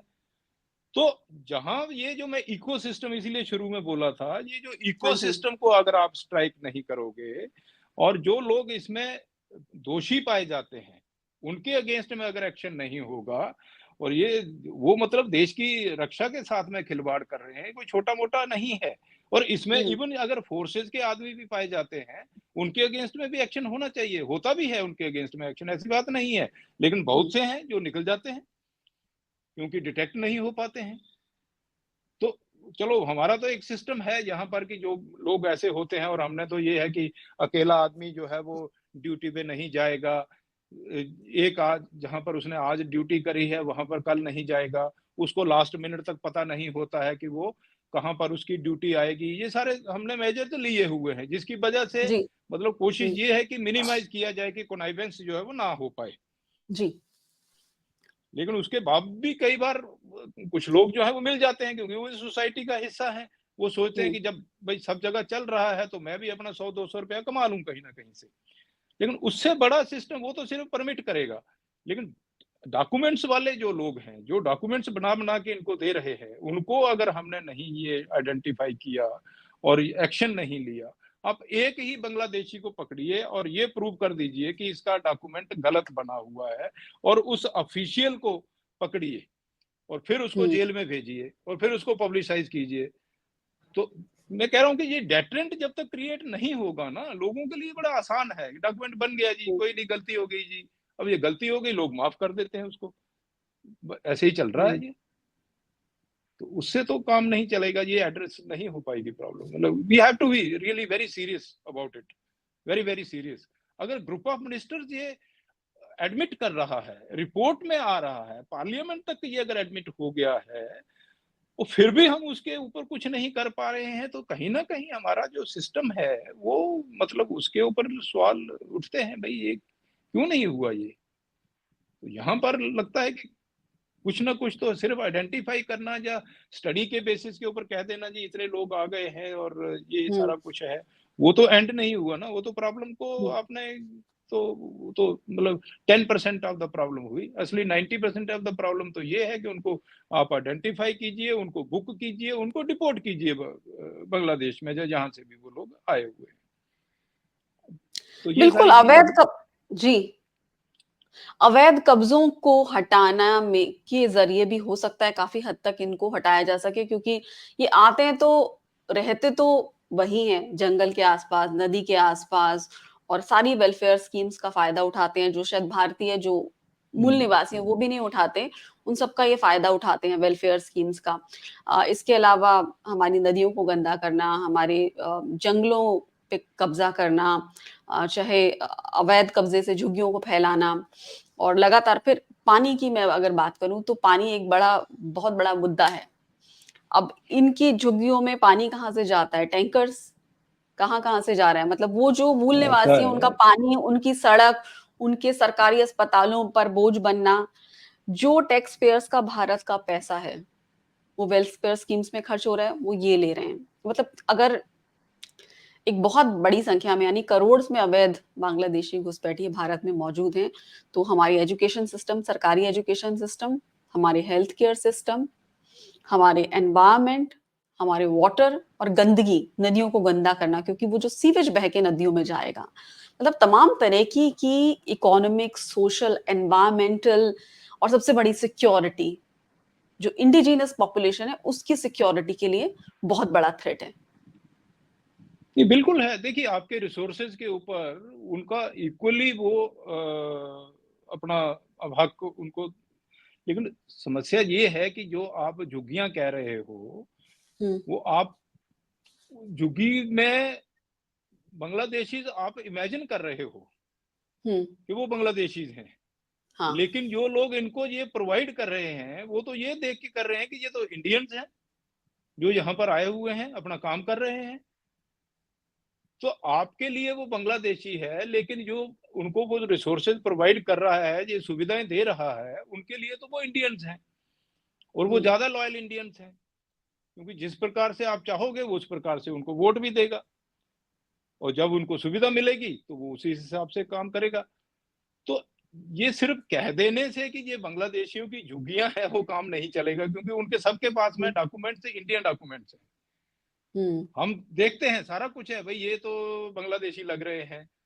आप भेजिए किसी पुलिस वाले को, बोलेगा भाई ये सब लोगों अपना अपना डॉक्यूमेंट्स दिखाइए। सबके पास में आधार कार्ड है, उनके पास में, सबके पास में वोटर आई कार्ड है, सबके पास में पैन कार्ड भी होगा, सबके पास में, कईयों के पास में पासपोर्ट भी होगा। अब जब ये सारे डॉक्यूमेंट्स हैं, इतने डॉक्यूमेंट दिखाने के बाद में अगर आप एक्शन लेने लगोगे तो पुलिस वाले के अगेंस्ट में एक्शन हो जाएगा। भाई इससे ज्यादा और क्या चाहिए तुमको इनका प्रूव करने के लिए। ठीक है, आपके हम्म। कुछ नेता ही घुसाएंगे उसके अंदर, कुछ एनजीओ आ जाएंगी, वो पुलिस वालों के हम्म। अगेंस्ट में धरने स्टार्ट हो जाएंगे कि भाई देखिए ये नाजायज जो है वो तंग किया जा रहा है इनोसेंट लोगों को। तो ये एक बहुत कॉम्प्लिकेटेड चीज है कि नेक्सस है। एक तब ये नेक्सस है, ये एक तरफ तो आप प्रॉब्लम को तो समझ रहे हो, लेकिन उस प्रॉब्लम को सॉल्व करने में सभी का कोऑपरेशन नहीं है, सभी का कोऑपरेशन नहीं होगा तो ये प्रॉब्लम ही रहेगी और ये बढ़ती जाएगी। इसमें कहीं पर आपको ज्यादा सक्सेस जो है वो मिलने के चांस नहीं है। इसके लिए एक जी। प्रॉपर टास्क फोर्स बने, इसको जिसमें स्टेट वाले भी शामिल हों, सेंट्रल गवर्नमेंट के लोग भी शामिल हों, इसको एक बहुत बड़ी समस्या जो है वो समझा जाए। हम बॉर्डर के ऊपर छोटी सी समस्या को लेके पूरा देश जो है वो हल्ला करना शुरू कर देता है, लेकिन इसको लेके कोई हल्ला नहीं करता है, क्योंकि हम सब समझते हैं कि ये दूसरे की समस्या है। मेरे घर में तो डोमेस्टिक हेल्प भी आ रही है, मेरी कार भी साफ हो रही है, मेरा सब कुछ ठीक ठाक हो रहा है, और ये तो बांग्लादेशी नहीं है। मैंने तो औपचारिकता के तौर पर इसका आई कार्ड भी चेक कर लिया, इसके डॉक्यूमेंट्स भी चेक कर लिए, ये तो शरीफ आदमी है। तो कहाँ से ये सॉल्व हो पाएगा? ये मतलब मुश्किल है, मेरा डेमोग्राफी। कहने का इम्पॉसिबल नहीं है। जी, बिल्कुल, मैं कई बार ये सोचती हूँ कि क्या पूरा मालदा खाली हो गया है? क्या पूरा कूच बिहार खाली हो गया है? नहीं, कोई क्योंकि खाली इतनी नहीं है। बड़ी संख्या में जब आ रहे हो, वहाँ की डेमोग्राफी क्या थी? वहाँ का ग्रोथ रेट क्या था? ये सब क्यों क्रॉस चेक करना, टेक्नोलॉजी, एआई के ज़माने में हम जी रहे हैं, तो क्या ये क्रॉस चेक करना इतना मुश्किल है? खैर, स्टेट गवर्नमेंट की कोऑपरेशन की और लोकल एडमिनिस्ट्रेशन की कोऑपरेशन ये देखिए ना, आपके इसमें आधार कार्ड, चुनौती पैन आती कार्ड, होगी। आपके आधार हुँ, कार्ड, पैन कार्ड, ये सारे तो टेक्नोलॉजी से ही तो बने हैं। जी। इसको भी उन्होंने बीट कर दिया है, तो फिर आपकी टेक्नोलॉजी कहाँ इसमें मदद कर रही है? तो वही है, एक तरह से वो जो लोकल एडमिनिस्ट्रेशन है, उनको भी आपकी इन्वॉल्व आवाज़ करने म्यूट। पड़ेगा। जी, नहीं, वो जी। बीच में कोई फ़ोन आ गया था। तो वो जब तक नहीं होगा, देखिए मैं कह रहा था कि आधार कार्ड हो गया, पैन कार्ड हो गया, ये सारे के सारे अब टेक्नोलॉजी की बेस के ऊपर ही बन हुँ, रहे हैं। आपका हुँ, पूरा हुँ, हुँ, बायोमेट्रिक्स उनके पास में है। लेकिन हुँ, उसके बावजूद भी जो हैं वो यहाँ पर आ रहे हैं, कामयाब हो रहे हैं, अपने आप को एस्टेब्लिश कर पा रहे हैं, इसी टेक्नोलॉजी की मदद से हो रहा है। तो जी। ये टेक्नोलॉजी तो कोई बहुत ज़्यादा मेरा कहने का मतलब है कि कहीं न कहीं इसमें भी उन्होंने रास्ता निकाल लिया है कि इस टेक्नोलॉजी को कैसे, जब हेल्प करने वाला रेडी है, टेक्नोलॉजी हुँ, को ऑपरेट करने वाला अगर करप्शन में इन्वॉल्व हो गया, उसने अपना कैरेक्टर जो है हुँ, वो मार दिया, तो क्या कर लोगे आप? टेक्नोलॉजी क्या करेगी फिर? जी। तो समस्या की जड़ टाउट्स हैं, एजेंट्स हैं और वो ऐसे लोग हैं जो इनके आई कार्ड बना रहे जी, हैं, वोटर आई कार्ड बना बिल्कुल। रहे हैं, आधार कार्ड बना रहे हैं, इनके पासपोर्ट हुँ, बना के दे रहे हैं हुँ, और हुँ। वो एजेंट्स वो चेन शायद ब्रेक करने की ज़रूरत है। क्योंकि अब मैं सबसे महत्वपूर्ण जो सवाल सिक्योरिटी से जुड़ा है वो आपसे जानना चाहूँगी कि लगातार ये भी देखा जाता है और अब जब-जब सरकार बदलती है बांग्लादेश में, जब बीएनपी आती है या जब मिलिट्री का ज़्यादा ज़ोर होता है वहाँ पर, तो देखा जाता है कि घुसपैठ ज़्यादा होती है, हॉस्टाइल माहौल ज़्यादा होता है। तो ऐसे में अब क्या ये जो बांग्लादेशी भारत में मौजूद हैं, टेररिस्ट ऑर्गनाइज़ेशन इनका इस्तेमाल कर सकते हैं, भारत की जनता के खिलाफ? देखिए ऐसा है कि होस्टाइल एटमॉस्फेयर ज़रूर हो सकता है, लेकिन घुसपैठ अवामी लीग के टाइम पर कम थी और बीएनपी के टाइम पर ज़्यादा हो जाएगी। मेरे ख़्याल से इसके ऊपर कोई ऐसी स्टडी नहीं है कि हुँ, कौन से पीरियड में ज़्यादा हुई है। जी। इतना ज़रूर कह सकते हैं कि थोड़ा-सा एटमॉस्फेयर ज़रूर चेंज होता है जब गवर्नमेंट चेंज होती है। पर मैं हुँ, अभी भी ऑप्टिमिस्टिक हूँ, क्योंकि हम लोगों का जो कोऑपरेशन है बांग्लादेश के साथ में, कोई फील्ड बचा होगा जिसमें जॉइंट टास्क फोर्सेस नहीं हैं, जिनके ऊपर जॉइंट मीटिंग्स नहीं होती हैं। चाहे रिवर्स का इश्यू ले लीजिए, कनेक्टिविटी का इश्यू ले लीजिए, बॉर्डर मैनेजमेंट का इश्यू ले लीजिए, डिफेंस का इश्यू ले लीजिए, आप मैरीटाइम का इश्यू ले लीजिए, जो भी है, सबके हुँ, ऊपर मतलब इस हद तक बढ़ गया है कि अभी शायद कोई भी डिस्पेंसेशन बांग्लादेश में आएगा। आपकी दूसरा आवाज़ चली ये, गई। हाँ, नहीं, मैं ये कह रहा था कि अ, हमारे इतने अभी हुँ, कोऑपरेशन इंडिया और बांग्लादेश के बीच में इतना बढ़ गया है कि जी। इट्स लाइक इंटरडिपेंडेंट हैं अभी। हुँ, मतलब बांग्लादेश के पास में भी कोई बहुत ज्यादा ऑप्शंस नहीं है, और इंडिया भी रियलाइज करता है कि कोऑपरेशन के साथ में ही आगे बढ़ा जा सकता है, एक पॉजिटिव माहौल को लेके आगे बढ़ा जा सकता है। और पिछले 10-15 सालों में इसमें काफी तरक्की जो है वो देखने को भी मिली है, जिसमें सबसे बड़ा जो मैं कह सकता हूं कि जो इंडियन इंसर्जेंट ग्रुप्स थे बांग्लादेश के अंदर बेस्ड थे, जिन्होंने कैंप्स बना के रखे हुँ, हुए थे, जी। उनके अगेंस्ट में प्रीवियस गवर्नमेंट ने बड़ा स्ट्रांग एक्शन लिया है। और अगर आप आज देखते हैं कि नॉर्थ ईस्ट में हुँ, ग्रेट एक्सटेंट तक इंसर्जेंसी के ऊपर काबू पाया गया है, तो उसमें बांग्लादेश के अंदर जो कैंप्स थे उनको डिसमेंटल करना, हुँ, और जो लीडर्स जहां के वहां बैठे हुए थे उनके अगेंस्ट में एक्शन लेना, ये बड़ा फैक्टर रहा है। आज आप असम देखते हैं कि बिल्कुल ही टोटली शांत हो गया है, नागालैंड टोटली शांत हो गया है, मेघालय जो है वो टोटली शांत हो गया है, त्रिपुरा जो है वो टोटली शांत हो गया है, मणिपुर जो है वो काफी शांत हो गया था। 1 साल के वो इंसर्जेंसी से लेके नहीं है जो अभी मणिपुर में चल रहा है, लेकिन उसमें उसका प्रीवियस गवर्नमेंट का काफी बड़ा कंट्रीब्यूशन रहा है इसमें। और इसमें लेकिन अब मैं तो वो कहूंगा कि आतंकवादी हाँ, वहाँ से छोड़े जा रहे हैं अब जेलों से। अब आतंकवादी छोड़े जा रहे हैं, वो उसके लिए अब गवर्नमेंट ऑफ इंडिया को थोड़ा सतर्क रहना पड़ेगा, बॉर्डर गार्डिंग एजेंसीज को अलर्ट रहना पड़ेगा, इंटेलिजेंस एजेंसीज को अलर्ट रहना पड़ेगा। बयान देना एक बात है, वो पॉलिटिकल हुँ, पर्पस के लिए वो बयान दे सकते हैं, अपनी इंपॉर्टेंस बढ़ाने के लिए वहां पर बयान हुँ, दे सकते हैं। एक्शन करना जो है वो दूसरी बात है।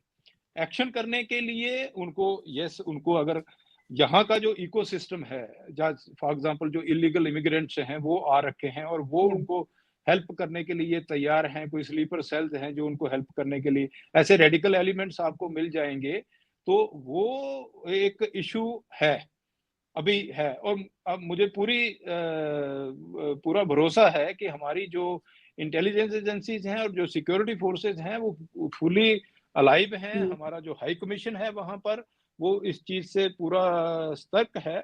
और जो भी इसके लिए जो मेजर्स लेने हैं वो ले रहे हुँ, होंगे।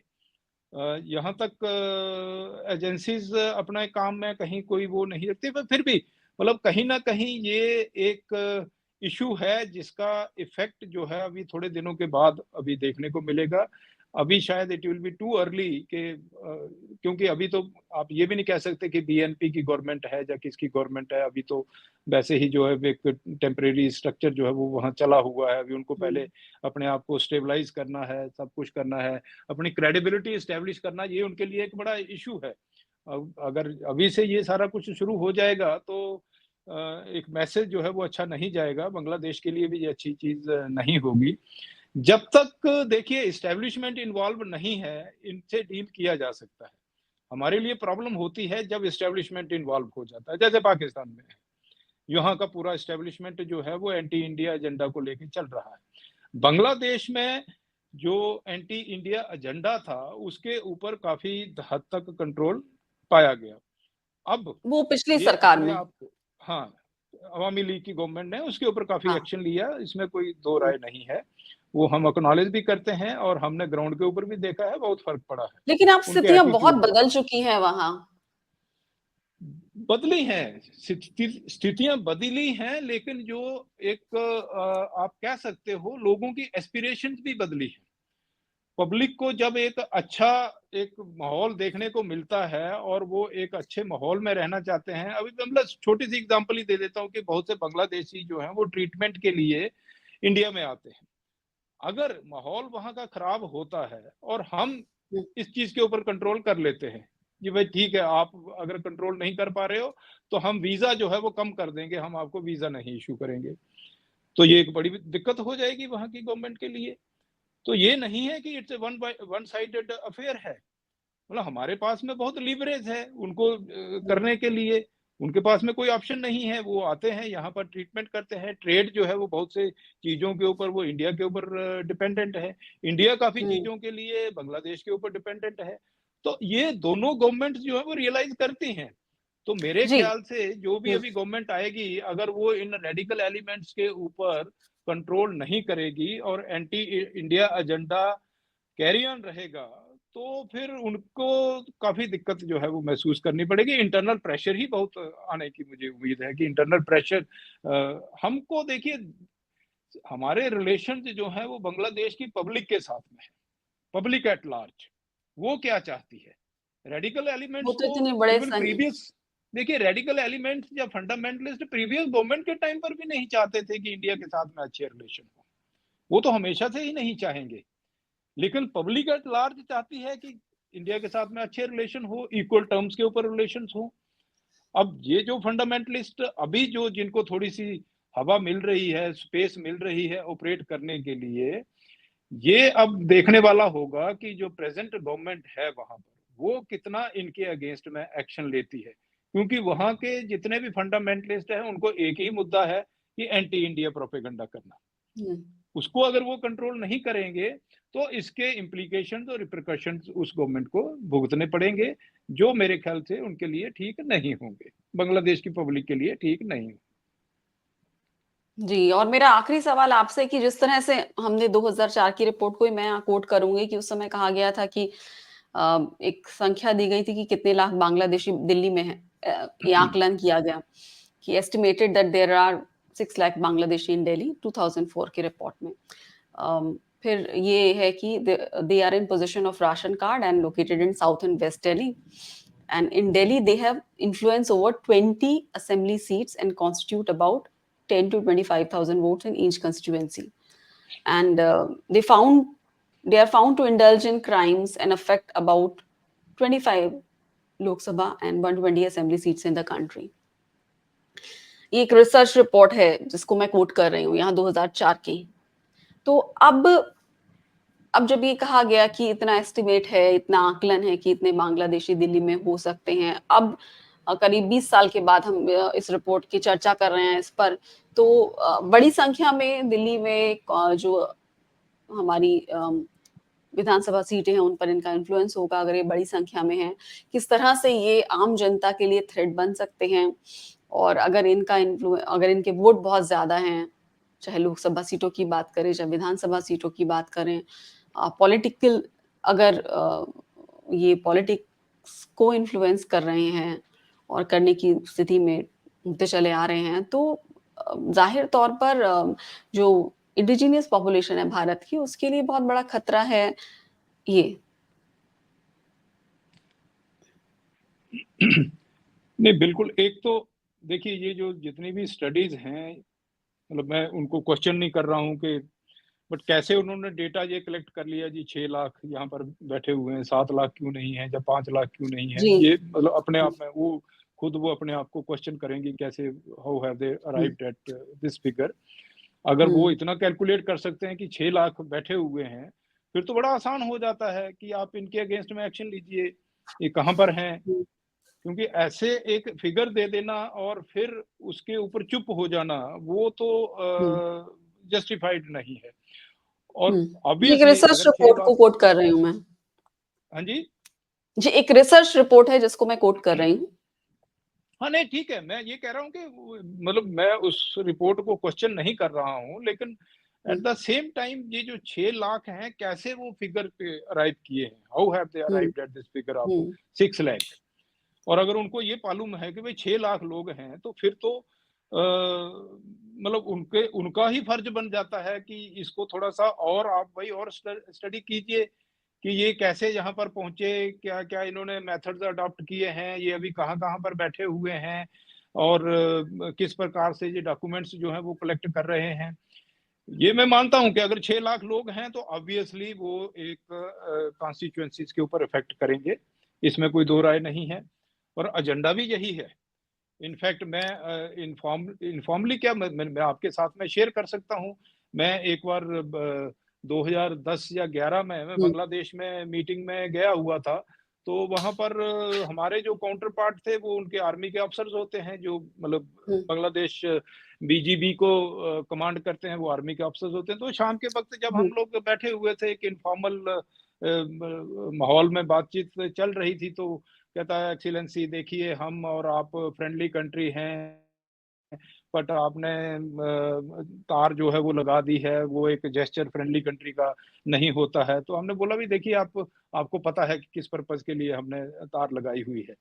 देन ही जोकिंगली सेड के देखिए एक्सीलेंसी ऐसा है कि आप जो भी कर लीजिए, at the end of the day जो पॉलिटिकल पावर है वो जो भी पॉपुलेशन जिसकी न्यूमेरिकल स्ट्रेंथ ज्यादा होगी उसके हाथ में जाएगी।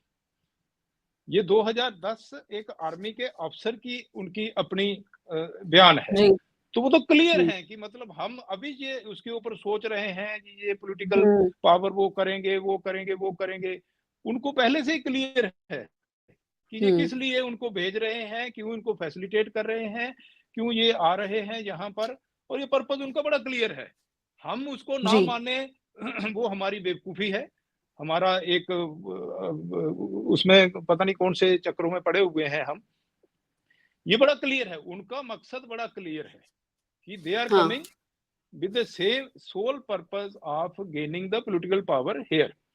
और उसको अचीव करने में ज्यादा समय नहीं लगेगा। अनदर 30 40 50 ईयर्स के बाद में ये कुछ डायनामिक्स ही पूरी चेंज हो जाएंगे अगर हमने एक्शन नहीं लिया। आज की डेट में आप सपोज 2 करोड़ के 2 करोड़ को आइडेंटिफाई कर लेते हो, क्या करोगे उनको?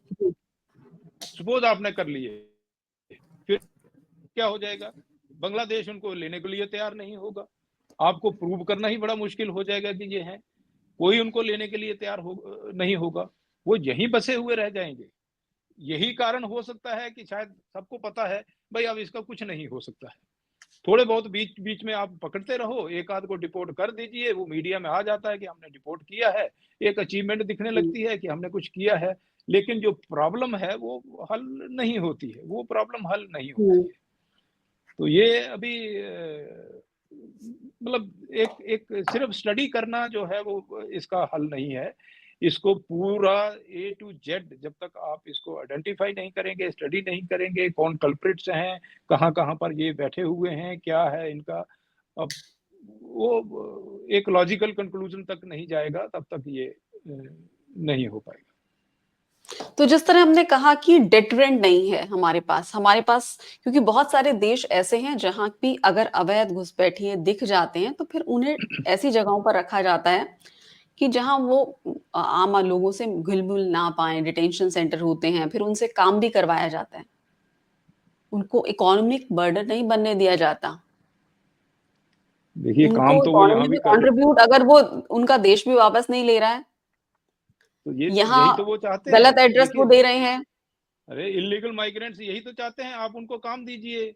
ये तो हमारी भी कई लेकिन कई आम लोगों लोगों ने, के साथ नागरिकता तो नहीं मांग नागरिकता नहीं देते हाँ ऐसे आप वेस्टर्न कंट्रीज देखिए उनको। नागरिकता तो अगर आप आइडेंटिफाई कर लेंगे तो आप भी नागरिकता नहीं देंगे। लेकिन हमारे यहाँ का सिस्टम ये है कि उनको हुँ। पहले नागरिकता पहले ही मिल जाती है, हुँ। पहुंचते बाद में है, वो नागरिकता लेके आते हैं। जी। जब इकोसिस्टम इस प्रकार का है कि उनके डॉक्यूमेंट्स बन गए हैं, सारा कुछ हो गया है, तो उनको हुँ। नागरिकता की तो आवश्यकता कहाँ है? वो तो पहले ही नागरिक बन के आ रहे हैं हमारे पास में। जी। हम उसको तो एड्रेस नहीं करेंगे तो फिर वो कहाँ से एड्रेस हो पाएगा? और यही वो हुँ। चाहते हैं कि हम आप हमको काम दो। इवन एक रिकमेंडेशन भी थी कि इनको जो, क्योंकि ये प्रॉब्लम आपकी सॉल्व नहीं हो पा रही है, आप इनको वर्क परमिट्स दे दीजिए, लेट देम कम। हाँ। आप उनको लीगलाइज कर दो ना, वर्क परमिट्स दे दीजिए और उनको काम कर दीजिए। कम से कम आपको पता तो चलेगा कि कौन लोग आ रहे हैं और कहाँ पर हैं और कब ये इनको वापस जाना है। अब वो हुँ। आपका काम भी ले रहे हैं, इंडियन नेशनैलिटी भी ले रहे हैं, और हम उसका हुँ। कुछ कर भी नहीं पा रहे हैं। जी। काफ़ी बड़ा फेलियर है ये और फिर इतने बड़ी संख्या में वीज़ा दिए जा रहे हैं, जो कि हमने देखा पिछले कुछ सालों में लगातार वीज़ा लेके भी कितना ये लोग आए हैं और उसके बाद अगर वापस नहीं गए हैं तो इल्लीगल हो गए हैं और फिर यस, उन्होंने यहाँ कर अगर झूठे डॉक्यूमेंट देकर पेपर्स बनवा लिए हैं तो वो एक अलग समस्या है। जी, और आतंकवादी संगठन भी इनका इस्तेमाल कर सकते हैं जो अवैध घुसपैठिए यहाँ बैठे। यस। बिल्कुल कर सकते हैं। ये देखिए ये वल्नरेबल ग्रुप है। इनमें हुँ। जब तक गेनफुल एम्प्लॉयमेंट नहीं होगा और वो ऐसे पर्पज़ से नहीं आए हुए हैं कि हमने अपनी लॉयल्टी जो है वो इंडिया को दिखानी है, वो वल्नरेबल है। किसी को वोट लेना है उसके लिए काम करेगा, कोई उसको पैसे दे देगा कि तुमने बम प्लांट करना है, वो उसके लिए काम कर देगा, क्योंकि वो वल्नरेबल हैं यहाँ पर आके। तो वो कहीं पर भी वो शिफ्ट हो सकते हैं, उनकी लॉयल्टी ही नहीं है देश के प्रति। जब लॉयल्टी नहीं है तो आप कैसे उनसे एक्सपेक्ट कर सकते हैं कि ये हमारे लिए कुछ अच्छा करेंगे? वो तो अपना जी। सर्वाइवल ढूंढ रहे हैं यहाँ पर। अब हुँ, उसको आप कैसे प्रोवाइड कर पाते हो एक किस्म से कि आप एक्सेप्ट कर लीजिए, चलिए भाई जो आ गए आ गए, अब हम इनको तो करते हैं कुछ और नहीं आने देंगे। हुँ, लेकिन वो भी नहीं हो पा रहा है कि वो और नहीं आने देंगे। जब तक आपका खुद का ही डेटा जो है वो अगर ये सपोर्ट कर रहा है, भाई लीगल चैनल्स के थ्रू इतने लोग आ रहे हैं और वापस नहीं जा रहे हैं, और हम उन लोगों को आइडेंटिफाई करने में फेल हो रहे हैं कि ये लोग कहाँ पर हैं, तो फिर तो मतलब सिस्टम में कोई बहुत बड़ी गड़बड़ी है ये। तो ये तो कहीं न कहीं तो हमको इसको कम से कम अब तो हम जाग जाएँ, अब तो बहुत टेक्नोलॉजी आ गई है कि जो लोग हुँ, लीगल आ गए हैं, वो जब तक वापस नहीं जाता है, वो हमारे रडार पे हुँ, रहे। जी। वो उसको तो कुछ नहीं करते, वो तो हम सोचते हैं भाई इसका जब वीज़ा खत्म होगा ये चला जाएगा। क्यों चला जाएगा? हुँ, वो फेंक देगा, उसके बाद में वो ट्रेन पकड़ेगा, कहीं उड़ीसा चला जाएगा, कहीं बैंगलोर चला जाएगा, केरला चला जाएगा। यहाँ पर हुँ, बहुत लोग हैं जो उनको शेल्टर देने के लिए तैयार बैठे हुए हैं। तो ये जो हुँ, पूरा इकोसिस्टम है जिसमें टाउट्स के साथ-साथ में ये लोग जो शेल्टर देते हैं इनको, इनको भी हुँ, आपको स्ट्रिक्ट एक्शन लेने पड़ेंगे। चाहे एक ही आदमी मिले, और अगर ये प्रूव हो जाता है, क्योंकि हमको डेटरेंट क्रिएट नहीं कर पा रहे हैं। डेटरेंट क्रिएट करना बहुत ज़रूरी है कि इस आदमी ने इसको शेल्टर दिया था और इसको अब 10 साल की सज़ा मिली है। हुँ। वो वो नहीं होगा, तो यहाँ पर लोगों के लिए ये बड़ा आसान सा है, भई ये तो ठीक है, बेचारा बाहर बैठा हुआ था, बारिश में बैठा हुआ था, मैंने उसको शेल्टर दे दिया, ये कर दिया, वो कर दिया। It's a complicated issue, it's a complicated issue. जी, कुछ पॉलिटिकल जी। पार्टीज़ हैं जिनको वोट मिल जाते हैं और उसके लिए इनको ये हाँ, बढ़ावा भी दिया देखिए होगा। वो शायद उस पॉलिटिकल पार्टी को ये भी पता नहीं होगा कि भई ये इंडियन है, बांग्लादेशी है, जब आपका ऑफिशियल मैकेनिज़्म ही उसको आइडेंटिफ़ाई नहीं कर पा रहा है, तो पॉलिटिकल पार्टी को तो वोटों से मतलब है। वो तो आँखें हुँ, बंद करेगा ही करेगा। जी। तो यहाँ पर तो ऑफिशियल मैकेनिज़्म को जो है वो बहुत स्ट्रॉन्ग होना पड़ेगा, बहुत एक्टिव होना पड़ेगा, इस प्रॉब्लम को आइडेंटिफ़ाई करना पड़ेगा, इसको सीरियसली एड्रेस हुँ, करना पड़ेगा। अदरवाइज नहीं हुँ, होगा। और इसमें जितने एजेंसीज इन्वॉल्व हैं, चाहे जो बॉर्डर एजेंसीज हैं, इमिग्रेशन वाले हैं, जो पासपोर्ट दे रहे हैं, जो यहाँ पर रहते हैं, जो इकोसिस्टम है, ये सबके सबको अगर आप एड्रेस नहीं करोगे, तो ये कहीं ना कहीं ये एक बहुत बड़ी समस्या जो है वो बनती जा रही है। इसको एड्रेस करना जरूरी है। और आम लोगों को क्या करना चाहिए जो अ, मतलब बिना किसी वेरिफ़िकेशन के और सस्ती लेबर के लालच में इन लोगों को अपने यहाँ रख लेते हैं घर का काम करने के लिए। उनको किस तरह देखिए, की सतर्कता बरतनी चाहिए, सावधानी बरतनी चाहिए? आम लोगों की बहुत बड़ी जिम्मेदारी है, इसमें कोई दो राय नहीं है। हम नॉर्मली आंखें बंद कर लेते हैं कि भाई हमारी ये कल्चर बन गया है, जब तक मेरे ऊपर नहीं आता है तब तक मैं रिएक्ट हुँ, नहीं करता हूँ। ठीक है? हुँ, आम लोगों के अंदर ये एक रेगुलर कैंपेन चलना चाहिए, नेशनल टेलीविजन के ऊपर चलना चाहिए, न्यूज़पेपर्स में जी, चलना चाहिए कि आपके पास में कहीं पर भी आपको कोई हुँ, अवैध घुसपैठिया जो है वो दिखता है, कृपया करके हुँ, ये हेल्पलाइन नंबर है, इसके ऊपर आप कॉल करें और बताएँ कि ये हुँ, आदमी है, ताकि उसके अगेंस्ट में एक्शन लिया जाए। ये जी, रेगुलर जो है, जैसे आजकल बैंक हाँ, फ्रॉड्स के अगेंस्ट में बहुत सी अवेयरनेस चल रही है। रोज हुँ, आता है, नेशनल टेलीविजन हुँ, के ऊपर रोज आता है उसके ऊपर, और बहुत से लोग सतर्क हो गए हैं। ऐसे ही हुँ, आपको इसको लेके चलना पड़ेगा। ये एक मतलब सिर्फ घुसपैठिया नहीं है, ये घुसपैठिया इल्लीगल तरीके से आया है और इल्लीगल मोटिव से आया है। He is an anti national element. ये आपकी सुरक्षा को खतरा है। ये लोगों को हुँ, अवेयरनेस बहुत ज़रूरी है। स्कूलों में पढ़ाया जाना चाहिए, हुँ, ऑफ़िसेज़ के अंदर ये होना चाहिए, और ये मतलब हमको ये करना पड़ेगा कि ये घुसपैठिया आपके बगल में कोई भी घुसपैठिया हो सकता है। हुँ, इसका तुरंत जो है वो इसको इन्फॉर्म करें, रिपोर्ट करें, और उस रिपोर्ट के ऊपर एक्शन होना चाहिए। लोग फिर इसलिए रिपोर्ट नहीं करते हैं, उसके ऊपर कोई एक्शन नहीं होगा तो बोलते हैं क्या रिपोर्ट करना है, कोई एक्शन नहीं होता है। तो हुँ, रिपोर्ट करें और उसके ऊपर एक्शन हो, तो तब जाके ये समस्या को मतलब it should become difficult for any person in um, Bangladesh to think कि मुझे इंडिया में बड़े आसानी के साथ में मैं जा सकता हूँ। उसको ये कहते हैं ना, जैसे इस बार सोचना चाहिए कि मैं ये कदम उठाऊं या ना उठाऊं। अगर उठाऊंगा जी। तो मेरे जो कॉन्सिक्वेंसेस हैं वो बहुत महंगे पड़ेंगे मुझे। वो अभी तक वो ना तो इन्फिल्ट्रेटर के माइंड में ये फीलिंग है, डर नहीं है ना एक। जो जी। इकोसिस्टम में इनको सपोर्ट कर रहे हैं उनको ये फीलिंग हुँ, है। डर नहीं है ये, ठीक है? ना हुँ, बांग्लादेशी के माइंड में डर है ये। तो मतलब हुँ। बड़े आसानी से चला जा सकता है, कोई दिक्कत नहीं है। 10-20 रुपए किसी को पकड़ा दो, आप क्रॉस कर जाओगे, वहाँ आपको ये आसान से हो जाएगा। ये एक बहुत बड़ा इश्यू है ये, बहुत बड़ा इश्यू है ये। जी, क्योंकि जैसे ऑस्ट्रेलिया में है, ऑस्ट्रेलिया में तो अगर कोई नागरिक है, उसको ये शक होता है कि मेरे आस-पास ये अवैध घुसपैठिया है और वो रिपोर्ट कर दें, तो स जो वहाँ का एडमिनिस्ट्रेशन है, वो उसको कॉम्पेंसेट करता है कि पकड़वाओ ऐसे लोगों को। हाँ, हाँ, बिल्कुल, इनको रिवार्ड करिए आप, जो हमारे लोग हाँ। करें, रिपोर्ट करें और अगर पकड़ाए, तो आप उनको रिवार्ड दीजिए। हमारे यहाँ भी तो हुँ, कुछ एक एनजीओज़ हैं ना, देखिए कुछ एनजीओज़ हैं जो तो उनको सपोर्ट करती हैं, बट कुछ एनजीओज़ जी, ऐसी भी हैं जो देश के हित में काम कर रही हैं, अब उनको भी इन्वॉल्व कर लीजिए कहीं न कहीं। जी। लेकिन इन सब में क्या है, क्योंकि लीगल प्रोसेस इन्वॉल्व है, जब तक किसी के पास में हुँ, लीगल पावर नहीं होगी, वो इनके अगेंस्ट हाँ, में एक्शन नहीं ले सकता है। तो लीगल हमारा पावर कानून तो इतना जी, बोलिए। हाँ, नहीं कानून में ठीक है, अब ठीक है पुलिस के हुँ, पास में पावर है, बट पुलिस शुड रिएक्ट। अब पुलिस क्या हुँ, करती है, बेचारी ओवर कमिटेड होती है, उनकी इतनी ड्यूटियां लगी होती हैं, कोई वीआईपी सिक्योरिटी में ड्यूटी दे रहा है, कोई कोर्ट के अंदर हुँ, बैठा हुआ है, जो नॉर्मल लॉ एंड ऑर्डर है उसमें तो उसका टाइम ही नहीं दे पाता है, हुँ, इन्वेस्टिगेशन ही नहीं कर पाता है, इन्वेस्टिगेशन में इतने हुँ, इतने समय लग जाता है। तो वो मतलब वो हुँ, प्रायोरिटी के ऊपर कोई केस होता है उसको तो इन्वेस्टिगेशन हो जाती है, जिस चीज में प्रायोरिटी नहीं है उसका इन्वेस्टिगेशन नहीं हो पाता है।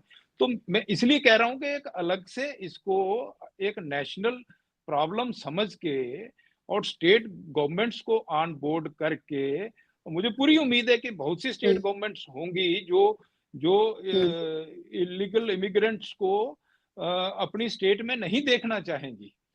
बट एक हाँ, फ्रेमवर्क अगर पूरा तैयार हो जाता है और उसमें कामयाबी हो सकती है, ऐसी बात नहीं है कि नहीं हो सकती। इतना बड़ा देश है, हम वर्ल्ड पावर बनने की सोच रहे हैं, थर्ड लार्जेस्ट इकोनॉमी बनने की सोच रहे हैं, $5 ट्रिलियन इकोनॉमी की बात कर रहे हैं, और हम अगर ये चीज नहीं कर पा रहे हैं, अपने इलीगल इमिग्रेंट्स को ही आइडेंटिफाई नहीं कर पा रहे हैं, उनको डिपोर्ट नहीं हुँ। कर पा रहे हैं, उनका एक प्रॉपर प्रोसीजर नहीं कर पा रहे हैं, तो हमारे लिए थोड़ा-सा एक मतलब हमारे एक्शन और थॉट्स जो हैं वो मैच नहीं करते हैं। जी।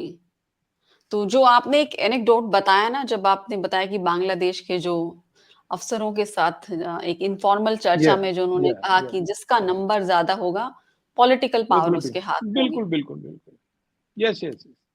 और संख्या ये बढ़ा चुके हैं भारत में।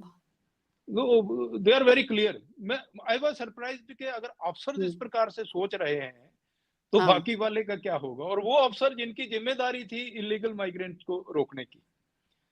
जो बॉर्डर गार्ड बांग्लादेश वाले हैं, जिनकी हुँ, ज़िम्मेदारी है कि इन इल्लीगल माइग्रेंट्स को रोकना है, हुँ। उनकी अगर इस प्रकार की सोच है, तो आप समझ सकते हैं फिर क्या एफर्ट हो रहा होगा कि कैसे इसको किया जाए या नहीं किया जाए।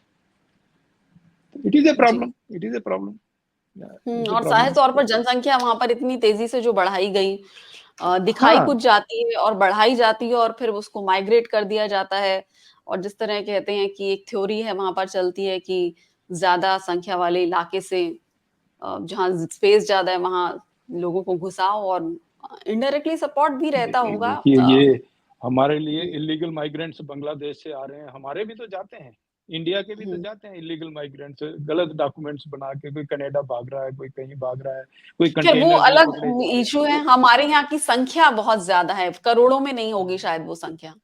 हाँ, वो नहीं, बट हमारे मतलब हमारे और उसमें ये फ़र्क है कि हमारे लोग सिक्योरिटी थ्रेट नहीं बन रहे हैं। हमारे प्रॉब्लम ये है सिक्योरिटी, कि ये सांप्रदायिक सिक्योरिटी जो थ्रेट दिक्कतें पैदा नहीं करते। या हमारे लिए ये सिक्योरिटी थ्रेट है ये। ये बहुत बड़ा हुँ, एक मुद्दा है ये, सिक्योरिटी थ्रेट है। आपकी पॉलिटिकल पावर के ऊपर कैप्चर करने की वो चल रही है। आपके रिसोर्सेज़ के ऊपर जो है वो पूरा इनका कंट्रोल हो जाएगा। एजुकेशन सिस्टम, आपका कल्चर चेंज हो जाएगा। पूरा मतलब एक पूरे का पूरा जो है इन द लॉन्ग रन ये एक बहुत बड़ी समस्या होने जा रही है। It's it's going to be बहुत आगे बड़ी आने वाली समस्या। आगे आने वाली जनरेशन के लिए कितना बड़ा थ्रेट है ये? आपकी आवाज़ नहीं आई। ये आपकी थ्रेट है, प्रेजेंट जनरेशन के लिए बहुत बड़ी थ्रेट है, आने वाली के लिए तो है ही है ये। ये नहीं है कि हमारे लिए थ्रेट नहीं है, ये प्रेजेंट जनरेशन के लिए भी बहुत बड़ी थ्रेट है ये। और हुँ, आने वालों के लिए तो है ही है, क्योंकि हमारे यहाँ वैसे ही बहुत अनएम्प्लॉयमेंट है। बहुत से लोग जो हैं वो बेचारे घूम रहे हैं, पढ़ लिख रहे हैं। जब आपके रिसोर्सेज के ऊपर दूसरों का कंट्रोल होना शुरू हो जाएगा, पॉलिटिकल पावर के ऊपर दूसरों का कंट्रोल होना शुरू हो जाएगा, तो फिर हुँ। नेचुरली ये तो एक बहुत बड़ा इशू है। नेक्स्ट जनरेशन को इसको मानना पड़ेगा, आइडेंटिफाई करना पड़ेगा और उनको खुद इसमें इन्वॉल्व होना पड़ेगा। Involve in the sense they must inform the law enforcement agencies और खुद सतर्क रहें कि इस प्रकार के लोग उनके आसपास में ना हों। लेकिन करते नहीं है। आप किसी भी मंडी में चले जाइएगा, आपको 90% लोग जो हैं वो मिलेंगे जिनके ऊपर आपको शक होगा कि ये लोग हिंदुस्तान के नहीं है। लेकिन अब जी। उसके अलावा आप क्या आजकल तो यूपीआई का है, द मोमेंट आप जैसे ही पेमेंट करोगे आपको पता चल जाता है कि आपने किसको पेमेंट किया है। हुँ। तो वो एक यहाँ तक कि यूपीआई अगर उन्होंने कर लिया है तो अब तो आपकी इकोनॉमी में तो घुस ही गए हैं कि किस प्रकार से आपके सिस्टम में भी आ गए हैं। गाड़ी साफ़ तो करने इसको वालों के एड्रेस पास है करने का सबके पास यूपीआई? यूपीआई तो यहाँ पर आप सब्जी मंडी में जाइए किसी दिन, आप पता नहीं हुँ। कहाँ से सब्जी खरीदती हैं, लेकिन आप रेडी वाले के पास में जाइए, उसको हाँ, बोलिए सबके 2 पास किलो है। आलू दे देगा और आप पेमेंट करिएगा उसको यूपीआई से, तो आपको पता चल जाएगा कि किस नाम से आप पेमेंट कर रहे हैं। हुँ। ठीक है ना? तो वो देखिए वो ऑलरेडी मेरा कहने का मतलब है कि ये ऑलरेडी काफ़ी पेनिट्रेट हो चुका है हाँ। और पेनिट्रेट इसलिए हुआ है क्योंकि हमारे सिस्टम में बहुत लूप होल्स हैं। उन लूप होल्स हुँ। का उन्होंने फ़ायदा उठाया है और वो चल रहे हैं। तो ये तो और अंत है। में जी, यही हुँ, है कि इस समस्या को जिस तरह से आसाम ने इस समस्या को झेला और वहाँ की डेमोग्राफी बदली और आसाम ही की क्यों, पूरे देश की बदल चुकी होगी काफ़ी काफ़ी डिस्ट्रिक्ट्स में, काफ़ी कॉन्स्टिट्यूएंसी में, काफ़ी हुँ। इलाकों में। अ, तो ऐसे में एक ये सवाल ज़रूर खड़ा होता है कि मतलब जिस तरह से ये डेमोग्राफी को इन्होंने बदला बहुत सारे इलाकों में और ये समस्याएँ पैदा हमारे जो रिसोर्सेज़ हैं, उन पर ये कितना बड़ा एक तरह से प्रेशर है और तमाम तरह की जो ये चुनौतियाँ पैदा कर रही हैं या आगे पैदा करेंगे, हमारे जो इंफ्रास्ट्रक्चर है, उस पर ये एक बोझ है। देखिए असम में काफ़ी स्टडीज़ हो चुकी हैं। आप उसी को एक केस स्टडी ले लीजिए। चलो असम का तो हिस्टोरिकल वो रहा है कि हुँ। जी, पहले भी आपकी आवाज़ वहाँ हाँ, नहीं मैंने कहा असम एक अलग एग्ज़ाम्पल है, that is one extreme example जिसको आप बोल सकते हो। बट हुँ। हम उसको एज़ फ्यूचर देख सकते हैं इंडिया का।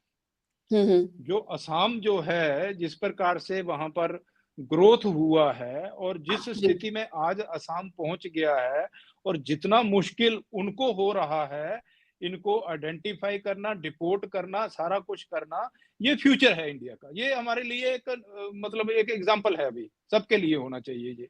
जितनी स्टेट गवर्नमेंट्स हैं, उनको बड़ा सीरियसली सोचना चाहिए कि अगर असम जैसी स्टेट में ये हो गया है और वो कुछ नहीं कर पाए हैं, डिस्पाइट आपका पासपोर्ट एक्ट भी है, आपका इलीगल इमिग्रेशन माइग्रेशन एक्ट है, सारा कुछ होते हुए भी वो कंट्रोल नहीं कर पाए हैं और आज इस स्थिति में पहुंच गए हैं कि उनके 10 डिस्ट्रिक्ट्स का टोटल जो डेमोग्राफिक प्रोफाइल जो है वो पूरा हो गया है। यही इसको आप एक्स्ट्रापोलेट कीजिए और बाकी की जो इंडिया की स्टेट्स हैं वहां पर भी ये सारा कुछ होने में ज्यादा देर नहीं लगेगी। तो आज नहीं तो कल 20, 30, 40, 50 साल के बाद में ये कंडीशन जो है वो आने वाली हैं। इसको अगर हमने सीरियसली एड्रेस नहीं किया, इसको सीरियसली एड्रेस नहीं किया और उसको एड्रेस करने का यही है कि एब्सोल्युटली जो बॉर्डर कंट्रोल है उसको हमको बहुत बहुत स्ट्रांग बनाना पड़ेगा और डेटरेंट जो है वो बड़ा जबरदस्त क्रिएट करना पड़ेगा। वो जब तक नहीं होगा तब तक ये आते रहेंगे और वो सोच जो है वहां पर चल रही है कि हमको न्यूमेरिकल सुपीरियरिटी क्रिएट करनी है इंडिया के अंदर, वो सोच और ज्यादा रीइंफोर्स हो जाएगी, स्ट्रांग हो जाएगी, फिर शायद और भी ज्यादा मुश्किल हो जाएगा। हमारा तो ये देखिए, अब रोहिंग्याज कहाँ से जम्मू तक पहुंच गए हैं। जी 5,000 रोहिंग्याज जम्मू तक पहुंच गए हैं। कहाँ से स्टार्ट हुए हैं? म्यांमार से स्टार्ट हो गए और वो वहां पर पहुंच गए हैं। किन किन रास्तों से पहुंचे हैं किसी को मालूम नहीं है। कोई उन 5,000 की किसी ने स्टडी नहीं करी। भाई आप ये बताइए, उन 5,000 का ही आप एक सैंपल ले लीजिए। ये तो रिकॉग्नाइज्ड है ना, आइडेंटिफाइड है, वो कॉलोनी के अंदर बैठे हुए हैं, रोहिंग्याज हैं। लेकिन अब क्योंकि वहां पर भी पॉलिटिक्स चल रही है, भाई ये तो लोग जो हैं वो बेचारे मारे गए हैं, वहां पर उनके अगेंस्ट में एट्रोसिटीज हुई है, वो ठीक है। आप उसी को एक केस मान लीजिए कि यार ये कहाँ से चले और जम्मू तक पहुंच गए। क्या हमने कभी सीरियसली स्टडी किया इसका कि क्या मेथड अडॉप्ट किया इन लोगों ने? क्यों डिटेक्ट नहीं हुए हमारे सिस्टम में? कहाँ हमारे लूप होल्स हैं? कैसे कैसे क्रॉस किए? कहाँ से क्रॉस किए? किस डेट को क्रॉस किए? उन लोगों के अगेंस्ट में कोई एक्शन हुआ कि नहीं हुआ? कुछ नहीं हुआ है। तो अगर इस प्रकार से चलता रहेगा, रिसर्च करने वाले लिखते रहेंगे और कोई एक्शन नहीं होगा, तो फिर उसका करने का कोई फायदा नहीं है। अब समय है जब we have to take very strong action. मतलब अब जो जितनी थ्योरी थी वो हो गई है, अब कोई डाउट नहीं रहा है कि इलीगल इमिग्रेंट्स आ रहे हैं, नहीं आ रहे हैं, किस पर्पज से आ रहे हैं, इनसे हमको क्या थ्रेट है। ये जब सारी चीजें क्लियर हैं और उसके बावजूद हम इसके ऊपर एक्शन नहीं लेंगे, तो फिर कहीं ना कहीं मतलब वो कथनी और करनी में बहुत फर्क हो जाता है। फिर कोई सीरियसली नहीं लेता हमको, कोई सीरियसली नहीं लेगा। इलीगल इमिग्रेंट ही सीरियस नहीं लेगा, दूसरे देश तो क्या सीरियसली लेंगे हमको। हम्म एक अजीब सा लग रहा है कि जैसे मजाक चल रहा है। मतलब ये क्या है कि इतनी बड़ी संख्या में, और जब इनको हटाने की बात आती है, इनको आइडेंटिफाई करने की बात आती है, तो ये कह दिया जाता है इसको सांप्रदायिक, जानबूझकर इसको सांप्रदायिक रंग देने की कोशिश की जाती है, जानबूझकर, ताकि ये पूरा Yes. जो कोशिश है वो हाईजैक हो जाए।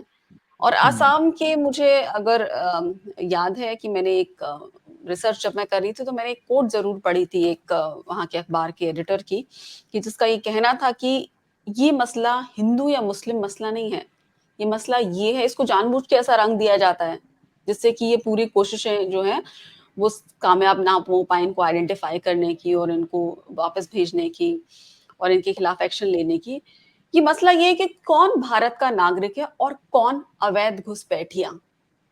इस छोटी सी बात पर फोकस करने की कोशिशों को रोका जाता है और जानबूझकर इसे देखिए कम्युनल ऐसा रंग है, देने की कोशिश की जाती है जब वो ठीक है, इनके। वो देने वाले तो ये करेंगे। देखिए जो लोग इस इकोसिस्टम को सपोर्ट करते हैं वो तो सारे रंग देने की कोशिश करेंगे, आपके पूरा करने की। Government of India has to be very clear, this is a threat, this is a threat to the national security. In the days to come, आने वाले समय में ये बहुत बड़ी समस्या जो है वो होने वाली है। स्टेट गवर्नमेंट्स कन्विंस होनी पड़ेगी, उनको ये रियलाइजेशन आना पड़ेगा। एक बार ये अगर आ गया, फिर कहीं कोई दिक्कत वाली बात नहीं है। अगर स्टेट गवर्नमेंट्स और सेंट्रल गवर्नमेंट एक पेज के ऊपर हैं, जी तो फिर इनके अगेंस्ट में एक्शन लेना कोई बड़ी बात नहीं है। दूसरे लोग जो इसको अपोज करते हैं, कुछ करते हैं, उनके जो कंसर्न है आप उनको सुनिए, एड्रेस कीजिए, लेकिन हमारे फोकस में कहीं पर कोई डाइल्यूशन नहीं आना चाहिए।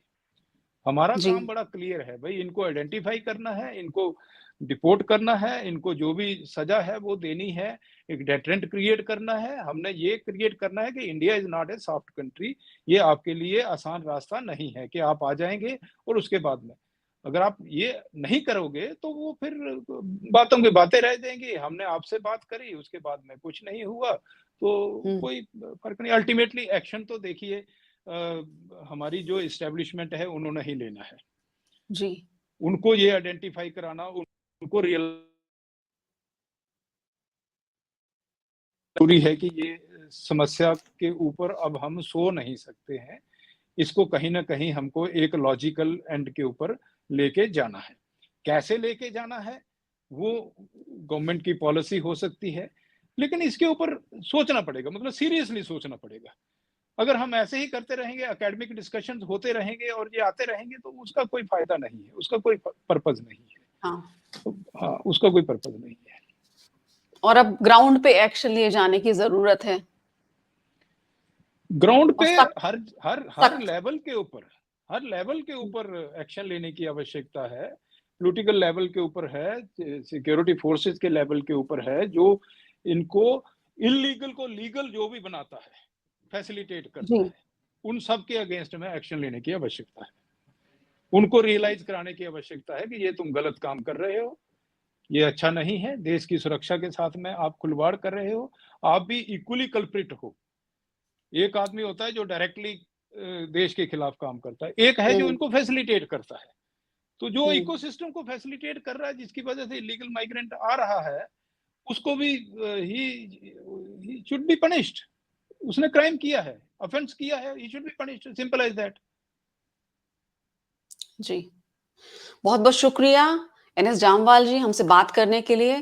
फॉर्मर एडीजी बीएसएफ में, बॉर्डर सिक्योरिटी फोर्स में आप एडीजी रह चुके हैं, और आपने अ, काफी लंबे समय तक बॉर्डर सिक्योरिटी फोर्स में अपना योगदान दिया है। आपके कई रिसर्च पेपर हैं इस पर, आपने काफी डेटा को एनालाइज किया है, स्टडी किया है, इसकी जो पृष्ठभूमि है उसको समझा है और जाना है, और जिस तरह से आपने एकदम हमारे बॉर्डर्स पर आपने चीज़ों को ऑब्जर्व किया है, देखा है, मैनेज किया है। आपने एक और बात बोली थी बीच में कि जब बार्ब्ड वायर जब कट जाती है, तो वहाँ पर मौजूद जवान की करियर पर मुश्किल होती है। लेकिन वो उसमें ज़िम्मेदार तो वहाँ के जो क्रिमिनल्स हैं वो हैं। लेकिन जब ये अथॉरिटी में, लोकल प्रशासन में जो भी लोग या इनके आई कार्ड फैसिलिटेट कर रहे हैं, जो इल्लीगल को लीगल बना रहे हैं, उनके खिलाफ सख्त एक्शन नहीं लिया जाता।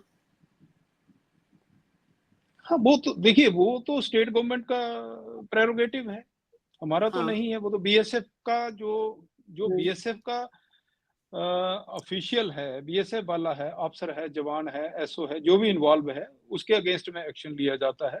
इवन चाहे वायर कट जाती है, बिल्कुल ठीक बोला हुँ, आपने, चाहे वायर भी कट जाती है, क्यों कट गई? क्योंकि बीएसएफ ने एक सिस्टम डिवाइस किया हुआ है, भाई ये हुँ, 200 गज का एरिया या 300 गज का एरिया है, ये तुम्हारा एरिया ऑफ रिस्पॉन्सिबिलिटी है। तुम हुँ, 3 घंटे 4 घंटे जहां पर ड्यूटी दे रहे हो, इस दौरान हुँ, में कुछ भी अगर हुआ, कोई क्रॉसिंग हो गई, कोई वायर कट गई, वायर कटने का मतलब है कोई क्रॉस कर गया। हम तो ये अज्यूम करते हैं कि वायर हुँ, कटना is not a this thing. हमारा तो ये अजम्पशन होती है कि अगर वायर कटी है, इसका मतलब कोई क्रॉस कर गया है, और तुमको पता जी, नहीं चला है। तो अगर पता नहीं चला है और कोई क्रॉस कर गया है, तो यू आपका आपने अपनी ड्यूटी जो है वो सही तरीके से नहीं निभाई है, जी, तो आपके अगेंस्ट में, उसके अगेंस्ट में एक्शन लिया जाता है। या कैटल स्मगलर्स हैं, वो भी आके तार काट देते हैं, क्योंकि उनको कैटल जो है वो अपने क्रॉस कराने होते हैं बांग्लादेश को। हुँ, तो वो भी आपने अपनी ड्यूटी जो है वो सही ढंग से नहीं करी है। तो हुँ, हमारे कोशिश रहती है कि कहीं पर भी छोटा से छोटा भी अगर हमको लूप होल मिल जाता है, और हमने ऐसा सिस्टम डिवाइस किया हुआ है कि सुबह के टाइम जी, पर जो कमांडर है वो पूरा चेकिंग करेगा, फिर उसकी रिपोर्ट कंपनी कमांडर को देगा, हमारा इंटेलिजेंस वाला अलग से चेक करेगा, और जो जनरल ड्यूटी वाला वो अलग से चेक करता है। तो इसलिए चीजें छुपा नहीं सकता वो, जी, इंटेलिजेंस वाला बता देगा कि हुँ, आज तार कटी है, चाहे वो छुपाने की कोशिश करेगा तो वो कहीं कोई स्कोप नहीं है।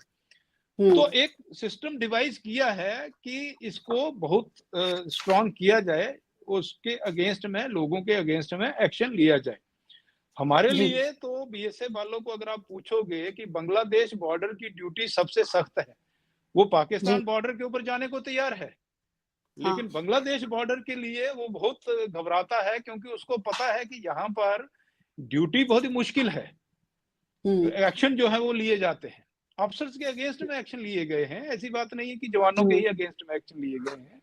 तो जी, एक सिस्टम बनाया है, और इतना हुँ, डेटरेंट नहीं होगा तब तो दिन रात लोग जो है वो क्रॉस करते रहेंगे। हुँ, तो यही सिस्टम जो है, ये deterrent, same kind of A deterrent हमको चाहिए है कि जो लोग इसमें फैसिलिटेट कर रहे हैं इन इलीगल माइग्रेंट्स को, वो चाहे जी, लीगल तरीके से कोई आ रहा है उसको फैसिलिटेट कर रहे हैं, इलीगल तरीके से आ रहा है उसको फैसिलिटेट कर रहे हैं, उनको हुँ, तुरंत आइडेंटिफाई करके और उनके अगेंस्ट में एक्शन लिया जाए।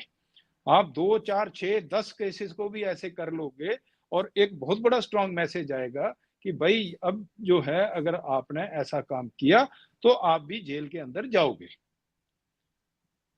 तो जी। वो मतलब ये पूरा मैं वही कह रहा हूँ कि जितने स्टेक होल्डर्स हैं इसमें, चाहे सिक्योरिटी हुँ, फोर्सेस हैं, चाहे पुलिस वाले हैं, सिविल एडमिनिस्ट्रेशन है, आईसीपी के ऊपर जो इमिग्रेशन वाले हैं, जो लोग भी इसमें इन्वॉल्व हैं, जहां से जी, भी पता चलता है कि इसने जो है वो इनके अगेंस्ट में हुँ। इसने फैसिलिटेट किया है, उनके अगेंस्ट में एक्शन लिया जाए और तुरंत एक्शन लिया जाए।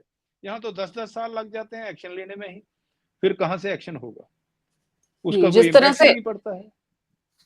जी, बिल्कुल, जैसे एफआरओ की ज़िम्मेदारी है, एफआरओ की भी ज़िम्मेदारी है कि जिनको वीज़ा दिया वो वापस गए या नहीं गए, ये चेक करें। Yes yes. तो हैं, बहुत से हैं, मतलब काम करना जी, चाहें तो कई चीजें मिल आएंगी उनको करने के लिए। एक ज्वाइंट स्टडी अगर की जाए कि कहाँ कहाँ पर है, ये सारे हुँ, स्टेक होल्डर्स अगर बैठे हैं उसमें, पुलिस वाले अपना एक्सपीरियंस शेयर करें, बीएसएफ वाले हुँ, अपना एक्सपीरियंस शेयर करें, इमिग्रेशन वाले अपना एक्सपीरियंस शेयर करें, हुँ, एडमिनिस्ट्रेशन वाले अपना एक्सपीरियंस शेयर करें ऑनेस्टली कि भाई ये जी, कैसे हमसे कैसे चूक हो गई, कैसे ये डॉक्यूमेंट हाँ, बना के चला गया। कम से कम जो लोग पकड़े गए हैं और जिनको सजा हुई है, उनकी इंट्रोगेशन रिपोर्ट्स हमारे पास में होंगी। उनसे हम मैसेज ले सकते हैं कि ये कैसे-कैसे हमारे सिस्टम को एक्सप्लॉइट कर रहे हैं। जी, उनके अगेंस्ट में क्या एक्शन लिया गया कि नहीं लिया गया, और अगर कोई हुँ, सिस्टम को उन्होंने एक्सप्लॉइट किया है, तो उन सिस्टम्स को आपको प्लग करने की आवश्यकता है। तब हुँ। जाके ये इसके ऊपर कुछ हो पाएगा। जी, बिल्कुल और जिस तरह लीड इंटेलिजेंस एजेंसी के रोल की बात आती है, जी।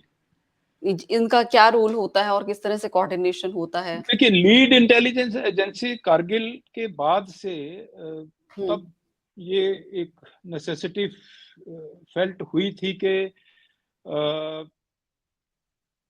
हमारा जो इंटेलिजेंस फेलियर उस टाइम पर, हुँ, कुछ आप कह सकते हैं कि कहीं न कहीं इंटेलिजेंस फेलियर को देखा गया था, और ये माना गया था कि क्योंकि मल्टीपल एजेंसीज़ हैं इंटेलिजेंस वाली, जी, हुँ, तो मल्टीपल एजेंसीज़ जहाँ होंगी, वहाँ पर हुँ, वो इंटेलिजेंस शेयरिंग में दिक्कतें रहती हैं।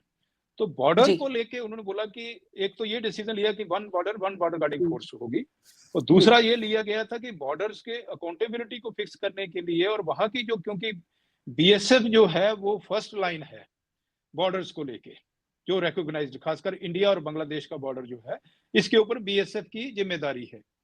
अगर जिम्मेदारी बीएसएफ की है तो बीएसएफ को ही लीड इंटेलिजेंस एजेंसी की जो है वो इसका जिम्मा दिया जाए। तो जितनी बाकी एजेंसीज हैं, इंटेलिजेंस आईबी है, आरएडब्ल्यू है, स्टेट की सीआईडी है, जी, नरकोटिक्स वाले हैं, कोई भी हुँ, हैं, जितने भी इंटेलिजेंस एजेंसीज को लेके काम करते हैं, जिनका अपना हुँ, अपना छोटा छोटा विंग है, इंटेलिजेंस वगैरह कलेक्ट करते हैं, ये सब के सब हुँ, महीने में एक बार मिलके, और उसको जो फ्रंटियर का आईजी है वो उस मीटिंग को चेयर करेगा, और उसमें ये सारी इंटेलिजेंस जो है वो शेयर की जाएगी, जो जो भी हुँ, जिनके पास में होगी। तो वो सिस्टम चल रहा है उसके ऊपर, लेकिन उस सिस्टम में ये जो है इलीगल माइग्रेशन के ऊपर कभी भी कोई ऐसी इंफॉर्मेशन जो है वो नहीं आती है, कोई जी, शेयर नहीं करता है। बहुत मतलब, मैं रहा हूँ जैसे नॉर्थ ईस्ट में भी रहा हूँ, वेस्टर्न बॉर्डर के ऊपर भी रहा हूँ, मुझे कभी भी किसी एजेंसी से इस प्रकार का सुनने को नहीं मिला कि इलीगल माइग्रेशन जो है वो हुआ है, ये उनका मोडस ऑपरेंडाई है, इस स्केल के ऊपर जो है वो चल रहा है। नॉर्मली वो जो लीड इंटेलिजेंस एजेंसी है वो टेररिज्म और रेडिकल एलिमेंट्स को लेके ज्यादा उनके इनपुट्स रहते हैं, कि जी, कौन सा ग्रुप है, कोई ऑपरेट कर रहा है, इधर कर रहा है, उसके उसके सिंपैथाइजर्स कौन से हैं, ओजीडब्ल्यूज कौन कौन से हैं, इस साइड में कौन है। इलीगल हुँ, माइग्रेशन को इसके उसमें एम्बिट में चाहे होगा भी, लेकिन इसके ऊपर कभी आपको बहुत ज्यादा नहीं सुनने को मिलेगा। तो ये एक मैं वही कर रहा हूँ ना कि ये अभी कोई प्रायोरिटी नहीं रहा है। हुँ, इसको हम मतलब मैं एडमिट कर रहा हूँ कि क्योंकि ये कई सालों से चल रहा है, और इसको कई बार तो ऐसे भी लिया जाता है कि भाई ये देखिए यार, ये बेचारे हिस्टोरिकल लिंकेजेस रहे हैं हम लोगों के, ये सामने गांव है, यहाँ से क्रॉस होके इधर आ गया, शादियां हो रखी हैं, तो हुँ, लोग जो हैं वो जो एक लीगल प्रोसेस है, किसी को अगर बॉर्डर एरिया से दूसरे गांव में, सामने के गांव में, वो गांव इंडिया में आना है, हम्म, तो वो बेचारे को अगर वीजा लेना होगा, जाएगा ढाका, वहां पासपोर्ट लेके जाएगा, वीजा लगाएगा, लीगल तरीके से आएगा, 1 महीना 2 महीना लग जाएगा, वो तो 2 घंटे में क्रॉस करके इधर आ जाता है।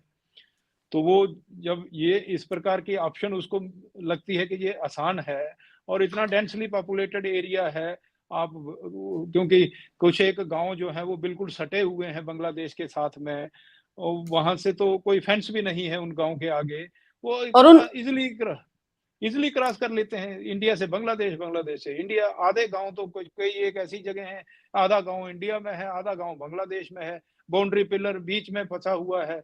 अब वो कौन इंडिया जा रहा है, कौन बांग्लादेश जा रहा है, वो मतलब 24 तो घंटे उनको यही चला शिफ्ट रहता करने है। की कभी बात नहीं हुई कि उनको शिफ्ट किया बहुत जाए? बात हुई, और कोई शिफ्ट नहीं करना चाहता है, बहुत दिक्कतें हैं, कोई अपना घर छोड़ के नहीं आने चाहते हैं, वो नहीं आना चाहते हैं, वो कहते हैं जी हम यहीं पर हैं, चाहे एक छोटी सी झोंपड़ी बनाई होगी उसने, हम्म, वो भी अपने पीछे नहीं ले जाना चाहता है। बड़ी प्रॉब्लम्स है, मतलब ग्राउंड के ऊपर लोग, मैं ये कह रहा हूँ कि मैंने शुरू में ही बोला, हमारी परसेप्शन अलग है, पब्लिक की हम्म, परसेप्शन अलग है। हमारे लिए ये इलीगल माइग्रेंट्स हैं, वो आ हम्म, रहे हैं इलीगल तरीके से या स्मगलिंग कर रहे हैं।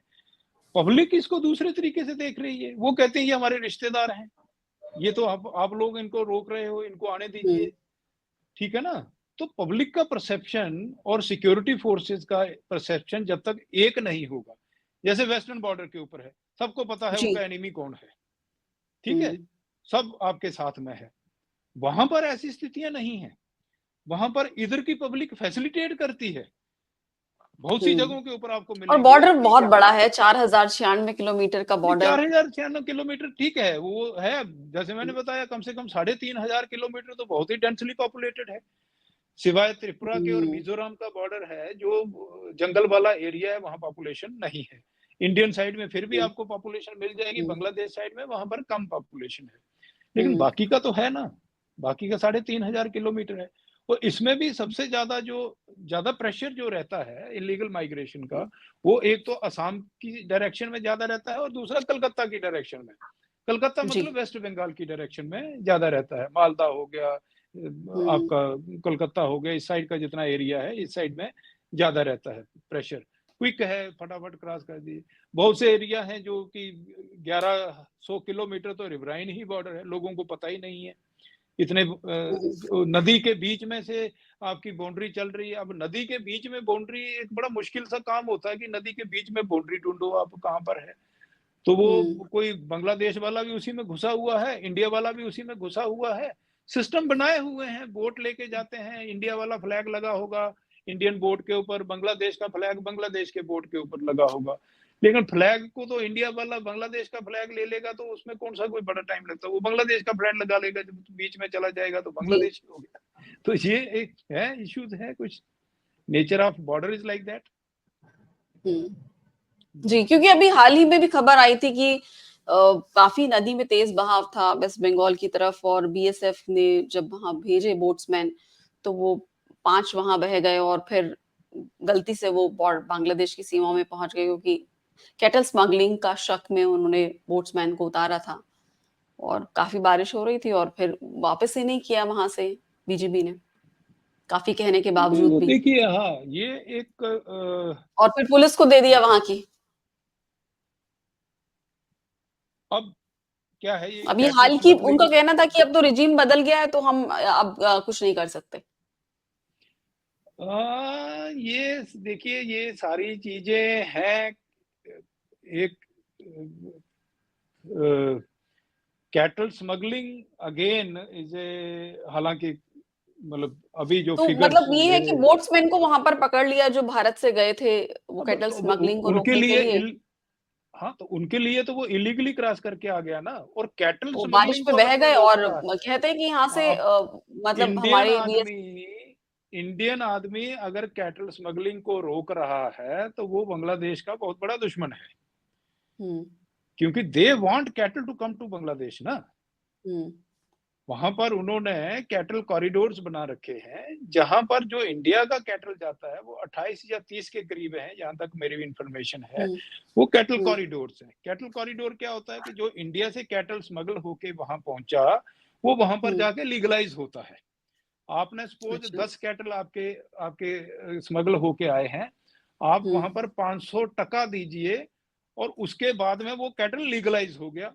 अब वो कैटल उसका हो गया, उसके बाद में वो ढाका ले जाए, कहीं पर भी ले जाए, वो उसको उसने वो रसीद दिखानी है कि ये मैं कैटल जो है ये लाया हूं, और फिर उसको बांग्लादेश में कोई नहीं रोकता है।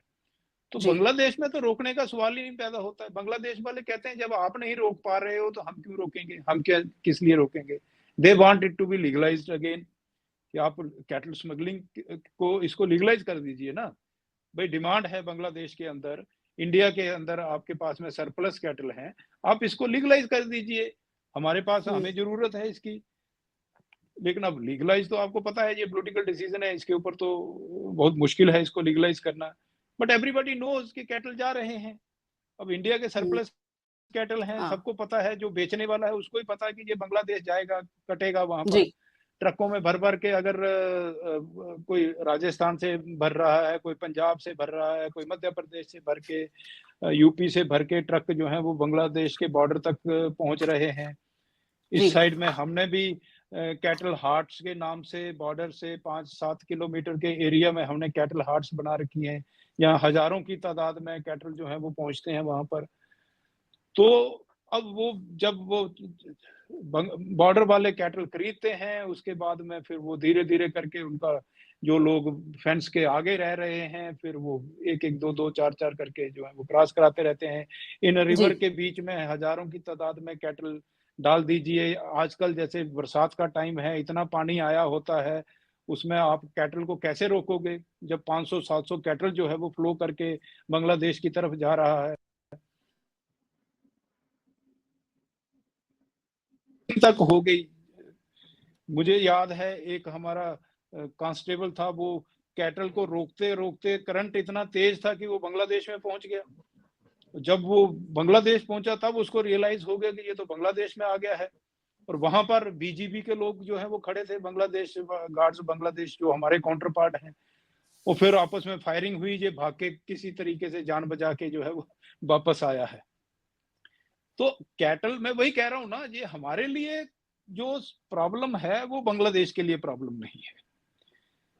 उनके लिए तो जब कंट्रीज का परसेप्शन अलग अलग है, पब्लिक का परसेप्शन अलग है, वो उस जी। ऐसे हालात में इनको डील करना बड़ा मुश्किल होता है। जी, जिस तरह से बॉर्डर पे जो पॉपुलेशन है, इंटेलिजेंस गैदरिंग के लिए क्या उनको इन्वॉल्व किया जा सकता है? किस तरह पॉपुलेशन को एक फोर्स मल्टीप्लायर के तौर पर इस्तेमाल किया जा सकता है? देखिए आजकल जो इंटेलिजेंस है वो ज्यादातर, हम मतलब जो हुँ, हमारा एक्सपीरियंस है वो टेक्नोलॉजी के ऊपर ज्यादा अभी ज़्यादा है, ठीक है। डिपेंडेंट हो रहे हैं।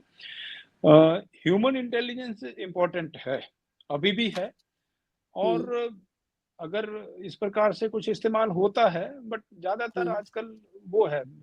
बट अगेन मैं ये बता रहा हूँ कि ये जो इलीगल इमिग्रेशन है, इसमें हुँ, इन, वो बहुत कम आपको कोई इंफॉर्मेशन या इस प्रकार से मिलता है कि आज कोई ग्रुप क्रॉस करने वाला है, या कोई इधर से आएगा या नहीं जी, आएगा, इस प्रकार से रहता है। अब एक बड़ी दिक्कत बीएसएफ को कई बार फेस करनी पड़ती है। सपोज 10 लोगों का ग्रुप आ गया, हुँ, अब आप फायर उनके ऊपर खोल नहीं सकते हो, आप उनको हुँ। पुश बैक करने की कोशिश करते हो, भाई आप वापस चले जाओ, ये है वो है।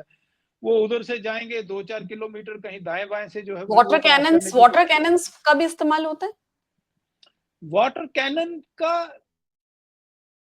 देखिए अब कहाँ से कौन क्रॉस होगा और उस पर्टिकुलर जगह के हुँ, ऊपर वाटर कैनन है कि नहीं है, वो नहीं होता हुँ, है। जी, प्रैक्टिकली मैं ये बता रहा हूँ, क्योंकि 4000 किलोमीटर का बॉर्डर है, कौन हाँ, आदमी जी, कहाँ से क्रॉस करेगा यही पता हुँ, नहीं है। कहाँ कहाँ वाटर कैनन आप लगाओ, वो नहीं। हुँ, अभी देखिए बीएसएफ ने इसको एड्रेस करने के लिए नॉन लीथल स्ट्रेटजी जो है वो शुरू की है। नॉन लीथल स्ट्रेटजी का मतलब है कि हम पंप एक्शन गन जो है वो यूज कर रहे हैं। जो लोगों के पास में, हमारे बाकी जवानों के पास में जैसे नॉर्मल हथियार होता है, हुँ, 5.56 इंचाज राइफल है, उसकी जगह पे उनको पंप एक्शन गन दिया हुआ है, जिसमें पैलेट्स निकलते हैं और आदमी अगर दूर है तो वो मरता नहीं है, इंजर्ड हो जाता है। So that is a hmm, kind of A deterrent उनको करने के लिए। ह्यूमैनिटेरियन ग्राउंड्स के ऊपर भाई ठीक है, ये कुछ लोग हैं जो वाकई इकोनॉमिक रीजंस की वजह से आ रहे हैं, एवरीबॉडी हुँ, उससे नहीं आ रहा है, तो उनको करने के लिए वो दी हुई है। हुँ, तो ये एफर्ट तो है जो मतलब इंडियन गवर्नमेंट ने इसको किया है। लेकिन जब तक बांग्लादेश गवर्नमेंट की तरफ से इनको नहीं रोका जाएगा, भाई उनकी तरफ से आ रहे हैं, तुम रोको ना, जी। पहले तो तुम्हारी जिम्मेदारी बनती है उनको रोकना। वो अगर नहीं रोकेंगे तो फिर हम रोकेंगे, तो वो एक तो वन चाहते हैं, साइडेड। वो तो हाँ, चाहते हैं, वो है, फिर जो भी है उनका है, उनके तो पास तो पॉपुलेशन इतनी है कि वो मल्टीप्लाई होती जा रही है, वहाँ जनसंख्या विस्फोट हो रहा है वो और है। फिर कहने को, देखिए दिखाने ये को जो, चाहे वो कह दें कि कम है, लेकिन माइग्रेट तो देखिए वो गायब हो जाते हैं, वो गायब हो रहे हैं, वो वो मतलब उसको वो कहते हैं कि ग्रोथ रेट कम है, जो गायब हो रहे हैं उसको क्या बोल के। देखिए जो जो टाउट्स हैं वो इनको भी वो कर लेते हैं। टाउट्स नहीं चाहेगा कि भाई किसी को भी पता चले, ना बांग्लादेश एजेंसीज को पता चले, ना इंडियन एजेंसीज को पता चले। वो किसी ना किसी तरीके से ऐसा सिस्टम करता है कि वो उसको करने की कोशिश करता है, और जी, ग्रुप में नहीं भेजेगा, एक एक दो दो करके जो है वो भेजता है, ताकि वो पता चल जाए कि कहाँ से है, कौन सा लूप होल्स हैं। पहले जो गांव बांग्लादेश से सटा हुआ है वहां पर पहुंचेगा, वो किसी के जी। घर में उसको शेल्टर मिलेगी, फिर वहां पर हुँ। उसको डॉक्यूमेंट मिलेंगे, फिर वहां से वो निकलेगा और बाहर आएगा। तो मतलब कहीं ना कहीं वो सिस्टम्स को करने की कोशिश करते हैं, तो जी, आपके आ रहे हैं कंक्लूडिंग कामयाब। Comment sir. नहीं, मेरा यही है कि देखिए इसमें BSF has done a lot in the sense के जी, जो बॉर्डर इंफ्रास्ट्रक्चर है काफी इम्प्रूव हो गया है, बहुत ज्यादा उसके ऊपर काम हुआ है, और भी जी। काम करने की आवश्यकता है। कुछ माइक्रो लेवल के ऊपर बहुत से इनिशिएटिव्स लेने की जरूरत है। लेकिन हुँ, इलीगल इमिग्रेशन को सिर्फ बीएसएफ को ये जिम्मेदारी मान लिया जाए कि उन्हीं की जिम्मेदारी है, तो वो हम अंडरस्टेटमेंट होगा, मतलब हम प्रॉब्लम जी, को समझ नहीं रहे हैं। इसमें जितना भी सिस्टम, इकोसिस्टम जो इन्वॉल्व है, उस सबको इसमें एक सीरियसली करना पड़ेगा, और मुझे लगता है कि ये इसको एक नेशनल थ्रेट हमको समझना चाहिए, और जी। इसमें सेंट्रल गवर्नमेंट्स और स्टेट गवर्नमेंट्स दोनों को मिलके, और जितने स्टेक होल्डर्स हैं हुँ, उसको उसको लेके जो हमारी पॉलिसी है इसको रिव्यू हुँ। करे, और जी, उसमें अगर मॉडिफिकेशन की आवश्यकता है तो वो भी करे, इंक्लूडिंग इवन ये जैसे इंडिया बांग्लादेश बॉर्डर गाइडलाइंस है, जी। 1974 का एग्रीमेंट है, हुँ, उसको हुँ। भी रिव्यू करने की आवश्यकता है। फॉर एग्जांपल उस टाइम पर ये नहीं था कि 1974 में किसी ने विजुलाइज नहीं किया था कि हमको हुँ, कभी फेंसिंग बनाने की आवश्यकता पड़ेगी बांग्लादेश बॉर्डर के ऊपर। हुँ। तो वहां पर एक क्लॉज है कि 150 यार्ड्स के अंदर अंदर कोई भी डिफेंस स्ट्रक्चर जो है वो खड़ा नहीं कर सकते आप। ठीक है, उस टाइम पर एक बड़ा था कि नया नया बांग्लादेश बना हुआ था, हमने ये सोचा कि बांग्लादेश के साथ में हमारे रिलेशन हमेशा ही अच्छे रहेंगे, तो वो क्लॉज हुँ, ऐड हो गई। अब आज की जी, डेट में ये है कि आप 150 गज के अंदर अंदर फेंस नहीं बना सकते हैं, और बहुत से आपके गांव हैं जो 150 और जीरो लाइन के बीच में पड़ते हैं। इवन कई जगहों के ऊपर तो अगर आपको कलवर्ट भी बनानी है ना, 50 मीटर के ऊपर गांव के लिए कलवर्ट बनानी है, उसको बनाने में बड़ी दिक्कतें आती हैं, ऑब्जेक्शन हो जाता है बांग्लादेश की तरफ से।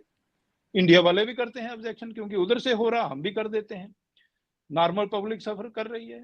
नॉर्मल जो डेवलपमेंटल वर्क्स हैं वो भी एक डिफेंस वर्क का शेप जो है वो इख्तियार कर लेता है। जी। तो उनको भी, गाइडलाइंस को भी रिव्यू करने की आवश्यकता है, एक प्रैक्टिकल शेप देने की जरूरत है। ये तभी हो पाएगा जब दोनों कंट्रीज ये समझें कि ये सीरियस इशू है, और डिनायल मोड में ना रहे। अब वो कितना पॉसिबल हुँ। है कि बांग्लादेश इसके ऊपर एग्री करेगा कि भाई हमारी तरफ जी, से वो लोग तो जो है वो जा रहे हैं। हुँ। हाँ, तो वो अब मतलब माहौल भी वो अलग करने है। के माहौल भी अलग है। अब तो खैर माहौल अलग हुँ, है, लेकिन क्या पता अब कल को कैसा माहौल हो जाएगा। But we um, need to have a very clear policy, और उस पॉलिसी के ऊपर स्ट्रिक्टली एक्शन लेने की आवश्यकता है। पूरे देश में लेवल के ऊपर इसको आवश्यकता है, जिसमें सिविल पब्लिक को भी इसमें इन्वॉल्व होना पड़ेगा, एक बड़ा कैंपेन जो है वो चलाना पड़ेगा, तब जाके इस प्रॉब्लम से हम डील कर सकते हैं। नहीं तो in the days to come this is going to be little serious. This is going to be little serious. That's what I mean to say. जी, बहुत-बहुत शुक्रिया एनएस जामवाल जी हमसे बात करने के लिए और इस मुद्दे पर बहुत विस्तार से हमें जानकारी देने के लिए और हमारे जितने भी सवाल हैं उनका आपने बहुत ही विस्तार से जवाब दिया। इसके लिए आपका बहुत-बहुत धन्यवाद। Thank you very much. बहुत बहुत धन्यवाद। Thank you. धन्यवाद। तो ये थी हमारी चर्चा भारत और बांग्लादेश की सीमा पर जिस तरह से चुनौतियों भरा माहौल होता है और किस तरह से अवैध बांग्लादेशी घुसपैठिए किस तरह से भारत में प्रवेश करते हैं और किस तरह से वो अपने सिस्टम का एक तरह से वो आई कार्ड बनवा लेते हैं, उनके आने से पहले आई कार्ड बन जाते हैं और किस तरह से टाउट्स जो हैं, उनके जो एजेंट्स हैं वो काम करते हैं, तमाम पहलुओं पर हमने विस्तार से बातचीत की। अगर आपको ये कार्यक्रम पसंद आया तो इसे लाइक करना और शेयर करना ना भूलें। बहुत-बहुत शुक्रिया इस कार्यक्रम का हिस्सा बनने के लिए। हमारे यूट्यूब चैनल द मीडिया को सब्सक्राइब करना ना भूलें। शुक्रिया, धन्यवाद।